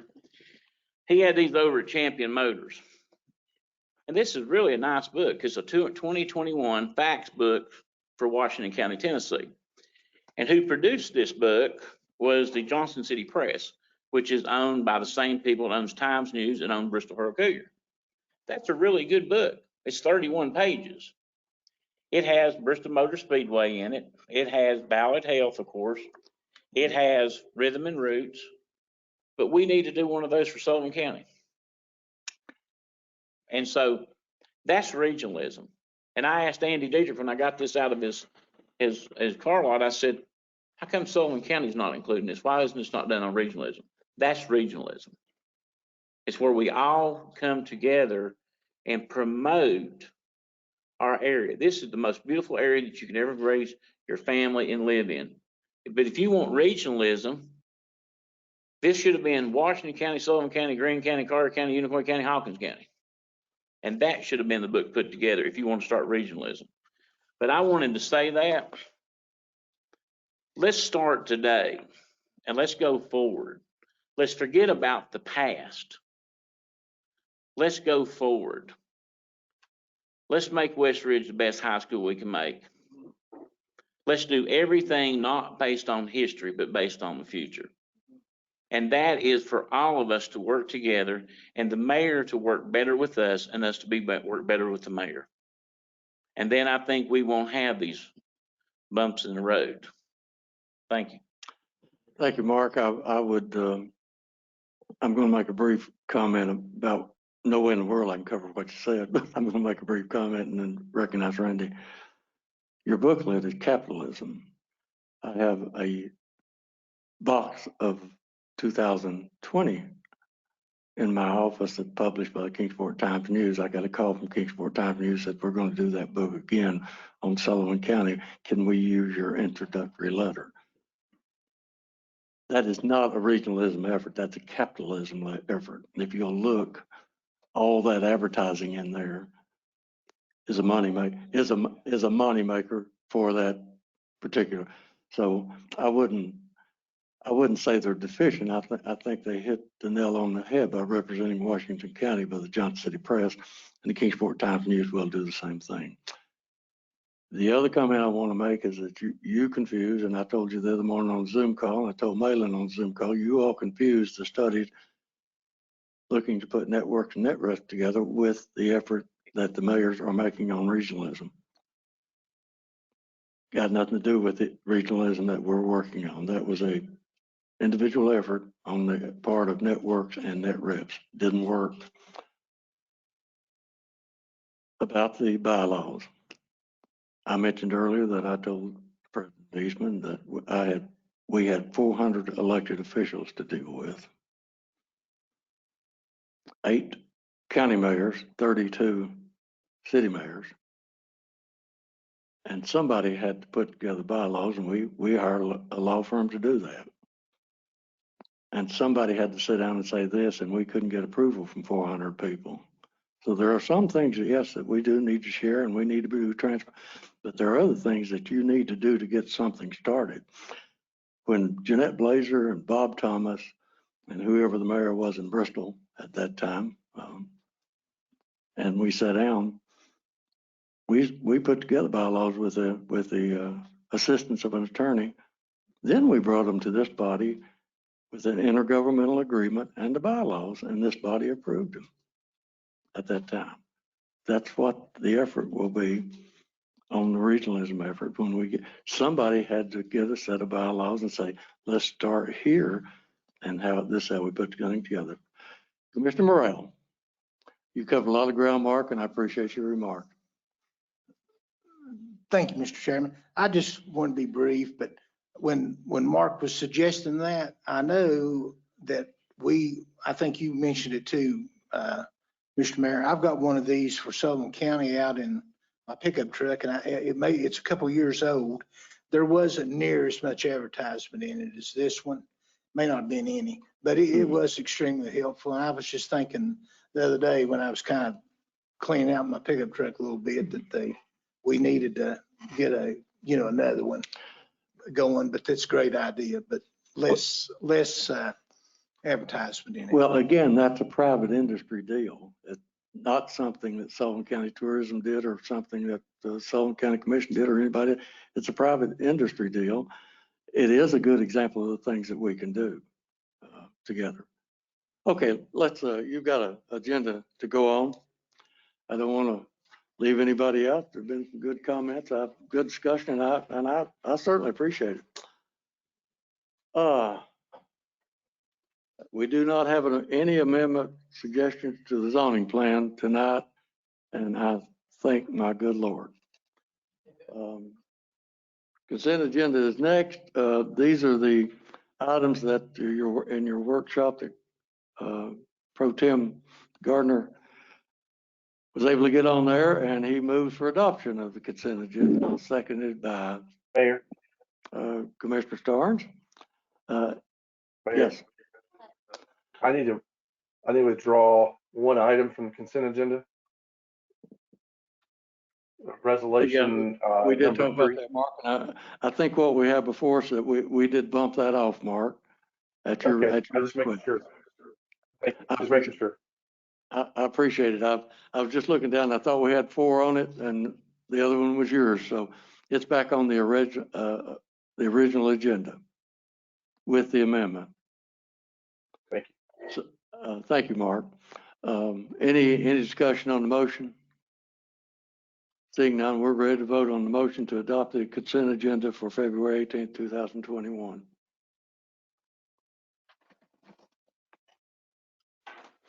Madam Clerk, take the vote. Akerd absent. Blaylock absent. Broughton. Yes. Calton. Yes. Cole. Yes. Crawford. Cross. Yes. Crosswhite. Yes. Gardner. George. Yes. Glover. Yes. Harkrow. Yes. Hutton. Yes. Jones. King. Yes. Leonard. Yes. Locke. Morrell. Pierce. Stanley. Starnes. Stidham. Yes. Vance. Yes. Woods. Woods. Yes. 22 yes, 2 absent. Have received the necessary majority. The consent agenda is adopted. Next up is item number 2, and as Commissioner Stanley and I have talked, we've had this on since December. It got dropped off in January, and you want to leave it on the agenda till we find out what's going to happen to the General Assembly. You're recognized.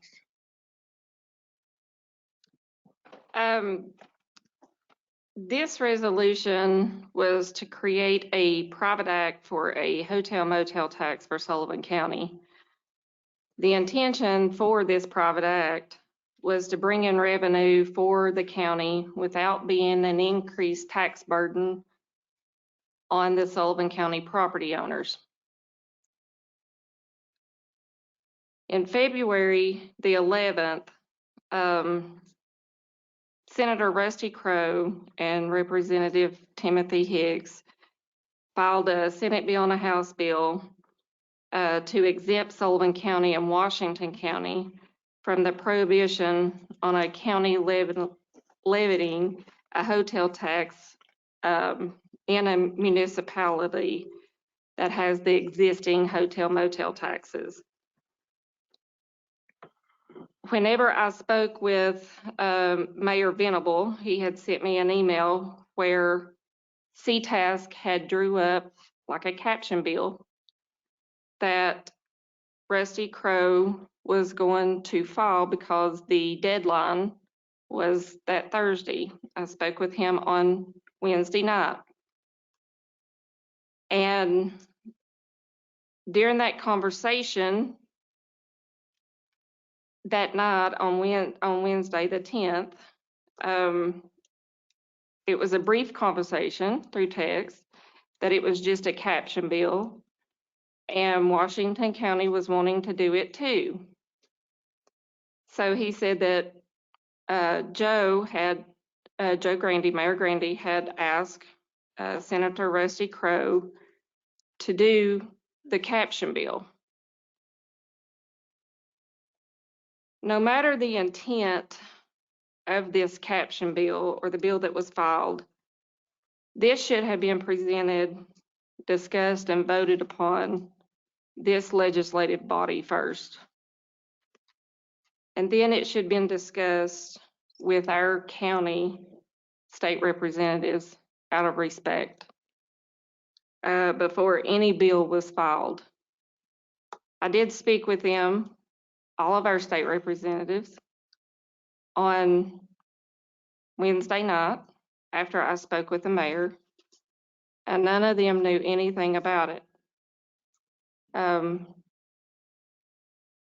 It was kind of embarrassing, I guess, to me, for me to call them and bring this to their attention because I assumed that they knew. So therefore, I am going to withdraw this resolution right now. Now, if whatever Senator Rusty Crowe has on the bill, if it passes, will it be a good thing for Sullivan County? I don't know. If it passes, that don't mean that we have to do a private act here. This just gives us the opportunity to be able to go in and look at other options to bring in revenue instead of raising people's property taxes. You have wheel tax, you have property taxes. All of these things is a burden on the county residents here. A hotel tax isn't.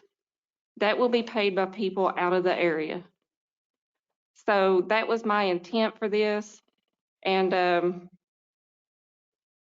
we'll see how this bill goes in Nashville. Like I said, I wasn't aware of it. I spoke to the mayor one time on Wednesday about it, and then after I spoke to the state representatives, I have not spoke to anybody else about it. So he made it aware to me that it was just a caption bill, and that was the only time that this was discussed.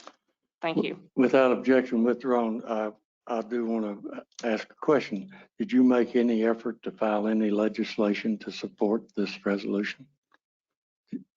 Did you contact any representative to file a bill in the General Assembly or a senator? Let me get you back on here, Angie. Okay, you're recognized.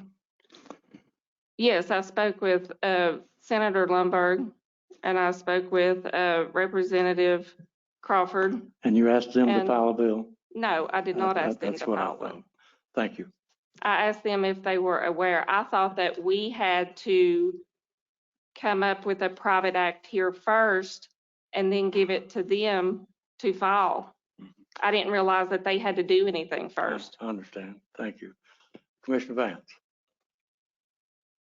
Ms. Stanley, I think something that you need to check in on before the county would issue a private act or even consider a private act for hotel occupancy tax is the state constitution only allows 5% for occupancy tax to be collected. Bristol currently is 5%. So if we imposed a hotel motel tax in Bristol, there is no room to add on any additional penny or whatever onto that 5% or 5-cent tax, whatever it may be.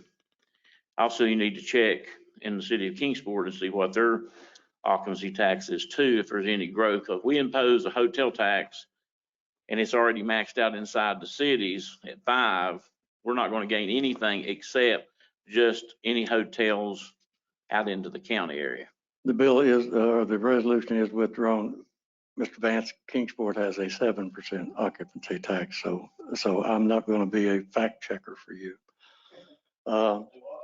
Next up, item number 3, Commissioner Hutton, you're recognized.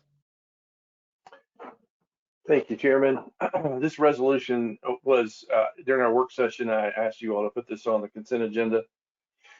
It's basically the Sullivan County School Board and the Bristol, Tennessee Board of Education are in support of House Bill 48.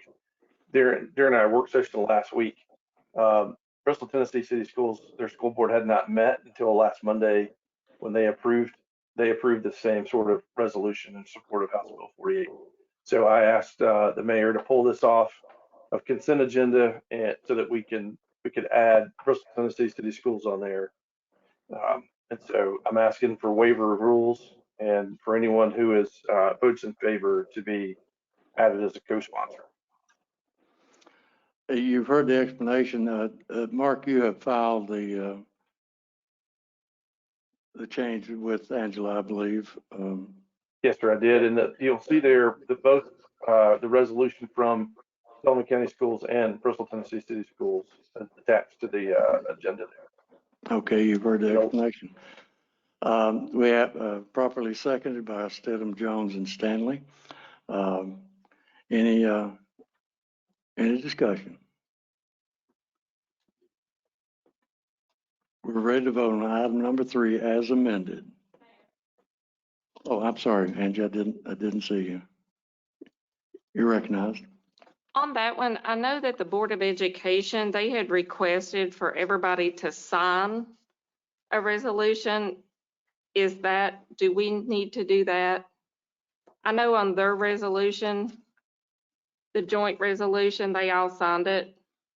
They did, and as a sponsor, would you like to recommend that everyone be added as co-sponsor and a signature page added? Yes, sir. I believe we can do that. Okay. It'll be hard to get it around to all of you, but we will do that before we file it with the state. Thank you. Okay, thank you. Any other questions? Okay, I believe we're ready to vote. Check my new computer up here. Madam Clerk, would you take the vote on the motion? Akerd absent. Blaylock absent. Broughton. Calton. Yes. Cole. Yes. Crawford. Cross. Yes. Crosswhite. Yes. Gardner. Yes. George. Yes. Glover. Yes. Parker Road. Yes. Hutton. Yes. Jones. Yes. King. Yes. Leonard. Yes. Locke. Yes. Morrell. Yes. Pierce. Yes. Stanley. Starnes. Stidham. Yes. Vance. Yes.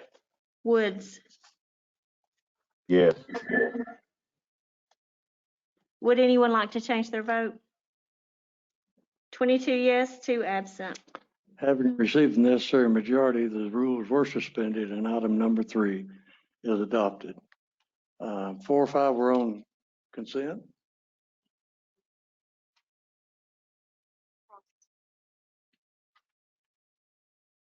We have somebody seeking recognition. Commissioner Croft, you're recognized. Yes, sir. Would that signature page would it be too much to ask? Would that be ready tomorrow to be signed?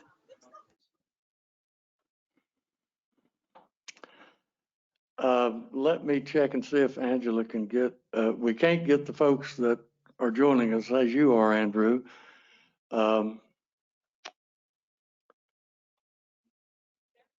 We can't actually scan it to each one of you. Can you do a signature page? Huh? I'll start it here. Okay. She'll start one around.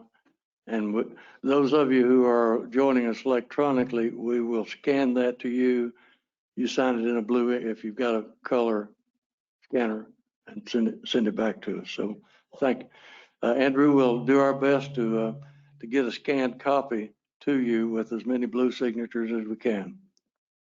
Thank you, sir. And I was just asking because I actually am out of school tomorrow, and if it were ready, I could get down there to sign it. And I just wanted to make sure that if I did, if that would be okay. It will be fine. It will be fine. Thank you, sir. Thank you. Okay, item number 6, Commissioner Jones, you're recognized on item number 6 on first reading. Thank you, sir. We're into our new business. Item number 7 is a request to waive the rule. Commissioner Crawford.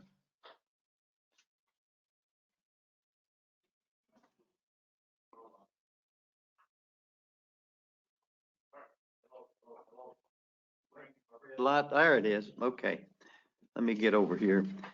This is, Frank might come to the podium in the well there in case he need to do some explanation here, but this is some monies that is granted to Sullivan County Sheriff's Office for distribution to the office and the East Tennessee 2nd Judicial Drug Task Force for their work in drug eradications and drug law enforcement and everything. And this is just a matter of the money that's being put into the Sullivan County Sheriff's Office and being distributed in those areas. And the amounts of money and the fact that they're wanting to transfer money into the Sheriff's Drug Fund from the money that they received, $31,500 to the 300 line item of the budget, and 18,500 in the 700 line item. One of those issues is that they have bought a new vehicle and they want to transfer money into to pay for that. And also when they expended the money into the 2nd Judicial Drug Task Force, it depleted that particular account and they need to add money back in there for that. And we are requesting waiver of rules on that. If there's any questions, Frank can come forth and satisfy those. No questions? Anybody have a question? Don't see any, Larry. Anybody electronically? Don't see any. Just good housekeeping. Gentleman renews his motion, Thank you. properly seconded, to waive the rule for the immediate introduction and adoption of item number 7. Madam Clerk, take the vote. Akerd, absent. Blaylock, absent. I'm sorry. Yes.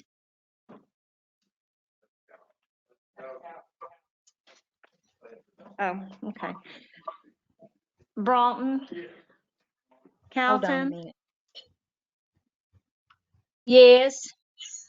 Cole. Yes. Crawford. Yes. Cross. Yes. Crosswhite. Yes. Gardner. Yes. George. Yes. Glover. Yes. Park Road. Yes. Hutton. Yes. Jones. Yes. King. Yes. Leonard. Yes. Locke. Yes. Morrell. Yes. Pierce. Yes. Stanley. Starnes. Yes. Stidham. Yes. Vance. Yes. Woods. Yes. Would anyone like to change their vote? 22 yes, 2 absent. Having received necessary majority, item number 7 is adopted. Item number 8 was on consent calendar. Item number 9 on first reading. Commissioner Gardner, you're recognized. Put your request to speak. Thank you. Thank you, Mayor. Item number 9 comes to us from the Circuit Court Clerk's Office to authorize the purchasing agent to enter into a 48-month lease agreement for the purposes of lease purchase for computers. The monthly amount on that is $1,443, again, for a 48-month period. At the end of that lease with the option to purchase for $1. If I may ask the clerk to add Commissioner Pierce as a co-sponsor. This money comes from the court clerk's data fees account. No new money at all. If without any objection, I renew my motion for passage. Gentlemen, renews it. Motion and properly second. Any discussion? Electronic folks. Nobody's requested to speak. Madam Clerk, take the vote on item number 9. Akerd. Absent. Blaylock. Blaylock absent. Broughton. Yes. Calton. Yes. Cole. Yes. Crawford. Yes. Cross. Yes. Crosswhite. Yes. Gardner. Yes. George. Yes. Glover. Yes. Parker Road. Yes. Hutton. Yes. Jones. Yes. King. Yes. Leonard. Yes. Locke.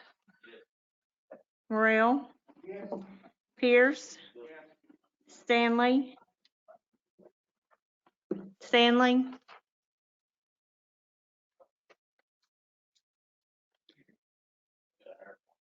Absent. Starnes. Stidham. Yes. Vance. Yes. Woods. Yes. Would anyone like to change their vote? 21 yes, 3 absent. Having received necessary majority, item number 9 is adopted. Next up, item number 10. Commissioner Crawford, you're recognized on item number 10. Okay, this is on some delinquent tax, a piece of delinquent tax property located in the 15th Civil District, located out on Glen Alpine Road 3401 Glen Alpine Road. They do have this has been on the tax sale list for several different times, and it really not got a bite from anybody, but there is someone that did put a bid in of $2,500 on this particular property, and it's recommended that we go ahead and satisfy that property there and accept the bid of $2,500 for this property. I looked at the property. There is some structure on it, but it's really not habitable, and there is going to be some demolition on that. And there's other complications with the piece of property as far as logistics and topo and everything, but it's recommended we go ahead and get this satisfied and get it back on the tax base. You've heard the explanation, properly seconded. Any discussion?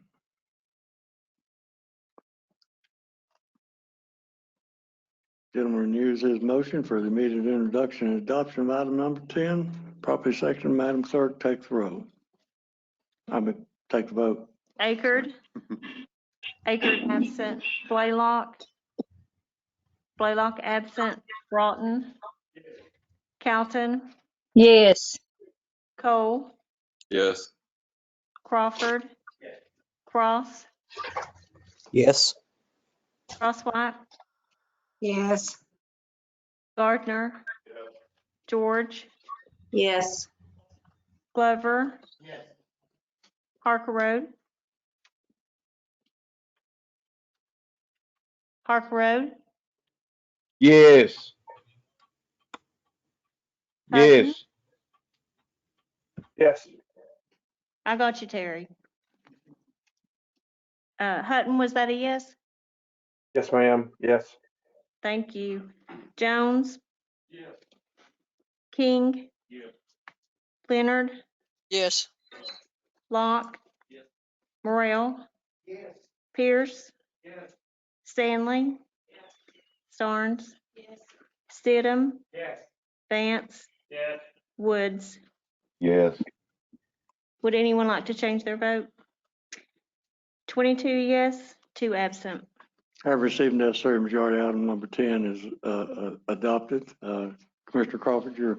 Mayor, I'd just like to make a comment about the job that that Katie Priester and her people are doing over there on trying to satisfy some of this delinquent tax property. Some of this property's been on the books for 30 years. And she is really moving forward and we're making some gains and some strides in getting a lot of this property liquidated. And I commend her and her staff for the work they're doing. Larry, I'm glad you did because I was going to, and I want to tell you how much I appreciate the Delinquent Tax Committee being willing to meet and act on these things, and county's much better off. So thank you. Next up, item number 11 was not included in the packet that was electronically mailed out. It got dropped out somehow. Commissioner Gardner, you may be snake bit. Does everybody have item number 11? I believe Angela's put it on your desk. Commissioner Gardner, you're recognized. It's in their packet. I just left it out. It's in their packet. Oh, in there. Oh, it got misnumbered. Okay, it was not in my packet. John, you're recognized. Thank you, Mayor. Item number 11 also comes to us, request from the Office of the Circuit Court Clerk. And Madam Clerk, if may, Commissioner Stidham has requested to be a co-sponsor as well. Item number 11 is a simple transfer of money from one account to another within the clerk's budget. It's coming from the Administrative Justice Jury's account to the Circuit Court Clerk's Supplies and Materials account. This is a total of $61,000. If there's no questions about that, I'll renew my motion for passage. You've heard the explanation. Proper motion, properly second. And Madam Clerk, Commissioner Morrell also wished to be added as a co-sponsor. Without objection. Commissioner Crawford, you as well, sir. Commissioner Crawford also wishes that people like this resolution for some reason. Commissioner Crawford wishes to be added as well. I believe it's a sponsor. Any other, without objection. You've heard the explanation. Any discussion? Seeing none, Madam Clerk, take the vote on item number 11. This is a waive the rule. Yes, sir. To waive the rule for immediate introduction and adoption of item number 11. Take the vote, please. Akerd absent. Blaylock absent. Broughton. Calton. Yes. Cole. Yes. Crawford. Cross. Yes. Crosswhite. Yes. Gardner. Yes. George. Yes. Glover. Parker Road. Yes. Hutton. Yes. Jones. King. Leonard. Yes. Locke. Morrell. Pierce. Stanley. Starnes. Stidham. Vance. Woods. Yes. Would anyone like to change their vote? 22 yes, 2 absent. Have received necessary majority. Item number 11 is adopted. Next up, item number 12, Commissioner Harker Road, are you with us, Terry? You're recognized if you are. Yes, I am, and can everybody hear me? We got you. All right. Well, first of all, I miss being there. I'd like to be there if I could. But second of all, I want to tell all the whole commission, if I can, Mayor, that you're speaking to somebody that's cancer-free, and I appreciate all the thoughts and prayers that went on. Now, on my resolution, I'm putting it on first reading. Thank you, Terry, and congratulations. I know that's a very important day to anybody that's faced the big C, so God bless you. Thank you. Next up, item number 13, Commissioner, I believe it's Commissioner Broughton. I had to get the second page, Todd. You're recognized. I'll turn you on. My new. Thank you. I'm using Judy's desk just to space us out here a little bit better. Thank you. We had a couple quick changes on this. I'll go over them fast, and then if y'all don't care, I'm gonna go for waiver rules on this. This is what we passed last month. The reason this resolution come out is because we needed more specific detail of the work we're doing. That's the whole purpose of this resolution. The wording that's changed on the second sentence there where it says resolution to improve Lynn Road, it says at or near, we're gonna stop it right there at Lynn Road. There's no need in adding anything else. If you go down to the next one, it says, whereas pursuant to resolution 2012, to widen Lynn Road, a county road, we're going to put a period right there. We're going to delete out for better access. It doesn't matter. We're widening Lynn Road. We're just concentrating on the road, not any structure on the road. And the sentence in A, where it says widen Lynn Road, we're going to scratch that out to where it says to a minimum of 24 feet. That way there's no reference to the school or any other structure. This is simply to give the highway department permission to work on the road and a detail on what work they're doing, and that's all listed there. I've already reviewed the changes with Mr. Street, and I think he likes them okay. And if everybody's good with it, I'm willing to take any questions. If we ain't got no questions, let's vote on this thing. You've heard the motion to waive the rule for introduction and adoption of item number 13, seconded by Commissioner Harker Road. Commissioner Jones, you're recognized. Todd, would you allow everyone that votes in affirmative to be added to this? Oh, absolutely, absolutely. And in addition to that, and thank you, Mr. Jones, and in addition to that, one thing I'd like to add to address Mr. Street's concern, you know, all of us have in our possession, and I'd like to thank Mr. George for sending it to everybody, where it says AMT concluded that improvements are not necessary to facilitate the build out of West Ridge High School. That's an important statement to make. This is not a safety issue. We're even building this out just to make things better. It's just for improvements for the road. It's just to make things better.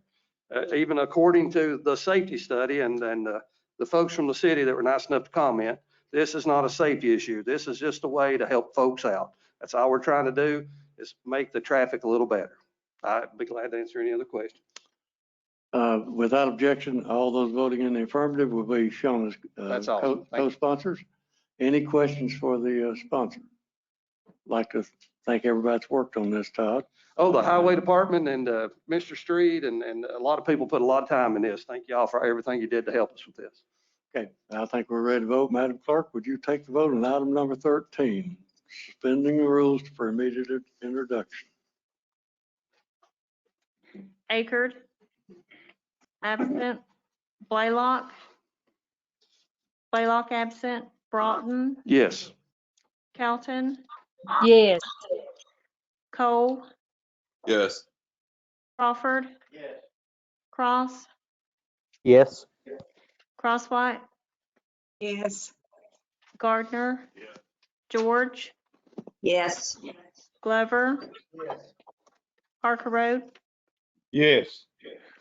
Hutton, Yes. Jones, King, Leonard, Yes. Locke, Morrell, Morrell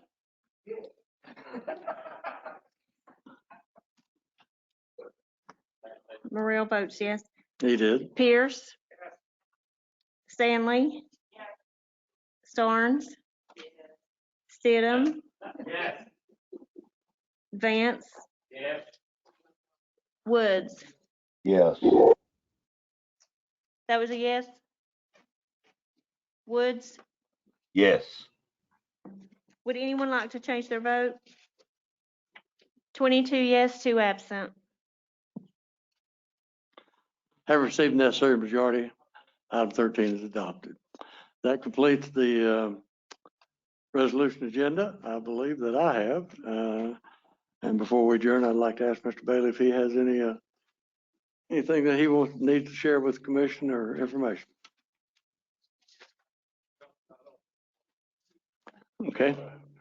Thank you. I've got several people. If y'all push your buttons, and I'll get you in order. But Bobby's got me a new computer up here, and I will admit to being hard to train. I believe Mr. Vance was up first. Mr. Vance, you're recognized. Thank you, Mr. Chairman. I was contacted by the City of Bristol, Tennessee Board of Education, and they're wanting to offer an opportunity to come in front of the county commission next month to basically do an overview of Vance Tennessee Middle School. And I was wanting to ask the chairman and the commission, would rather have them to come and bring a presentation at the work session or the commission meeting? Which would you prefer? Work session. I think. Okay. I think work session. Work session. It's a more relaxed thing, and they don't need to be as formal. And yeah. Okay. Great. Okay, I'll contact them and ask them if they can come on a work session. Thank y'all. They wanted just to go over everything. They've got inside views. They said they'd love to have the commissioners up there to go over it because of the COVID and all that stuff, but they're supposed to open into this year too, also in fall of 2021. So it's looking really good. Thank you, Commissioner Vance. Commissioner Stidham, you're recognized. I just want to remind everyone, we start budget hearings next week. I don't know what to do to fix it. I'll be real loud. We start budget hearings next week for administrative committee, executive committee, on Monday night, 5:30, 6:45 administrative committee, 7 p.m. for the executive committee. Same March 1st. Hopefully we can wrap it up without having another item.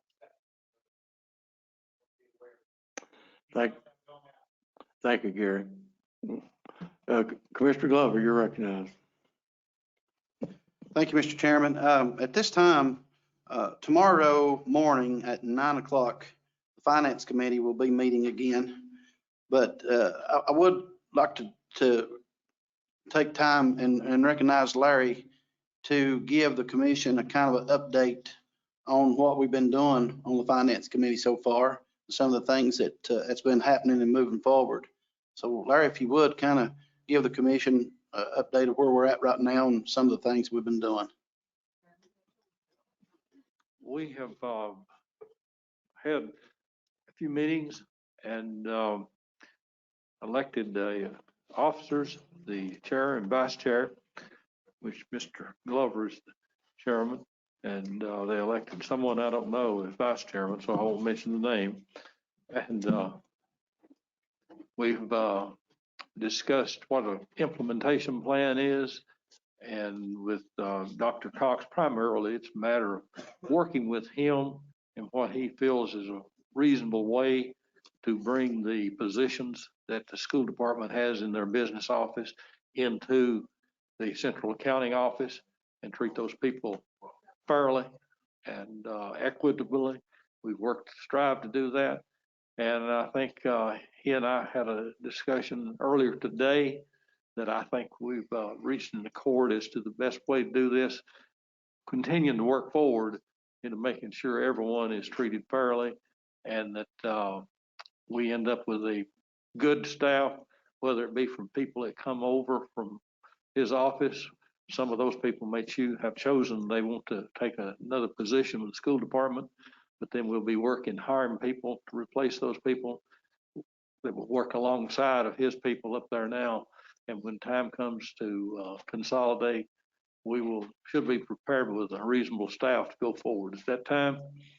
And that won't take place because of people thought it would take place, I think, much earlier, and I thought that originally, but considering what the school department's going through, closing 3 high schools into 1, closing several middle schools into the old high schools, and some other changes they're making following up from that.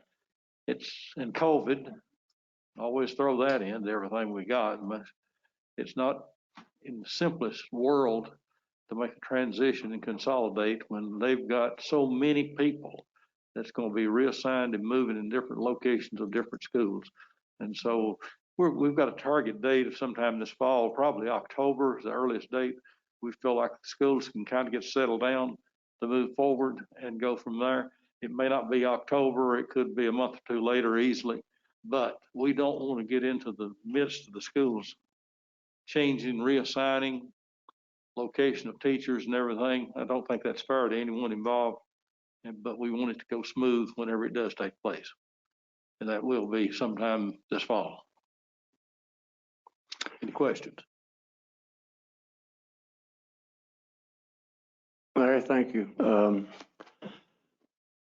I believe Commissioner Jones was up, and then Commissioner Stanley. Commissioner Jones, you're recognized. Some of you may have got the notice from Charlie Curtis. We were supposed to meet tomorrow, the Tennessee County Commission Board, to go over the bills. There's been 1,355 filed in the House, 1,617 in the Senate, which means there's a couple hundred there that if they don't have a co-sponsor in the House, they're kind of dead in the water. But that meeting was moved from tomorrow to next Friday. It's a mess. The interstate's moving at about 40 miles an hour right now from down across the plateau down. And but anyway, I want to express my congratulations. We had a good education committee. Chairman Stanley hosted that the other day, and we got a lot of bills concerning education coming up that we're going to be some sponsoring, some we're not, or we're going to be supporting, some strongly supporting. And there's several things that came out of the early session on education that are now bills that, and we can talk to you about those if you have any questions in the future, but I know Commissioner Broughton was on that call, and I'm not sure who else, but very informative. But at the end of the session, we had one of the county commissioners who's also goes to the NACO meetings, and NACO has lobbied very, very hard for money for the counties. Cities have been getting a distribution. We got $9 million last year through the COVID, through the CARE Act. Right now, we're on track to get $30.9 million coming to Sullivan County, 25 to Washington County. This is new money that we had never seen before.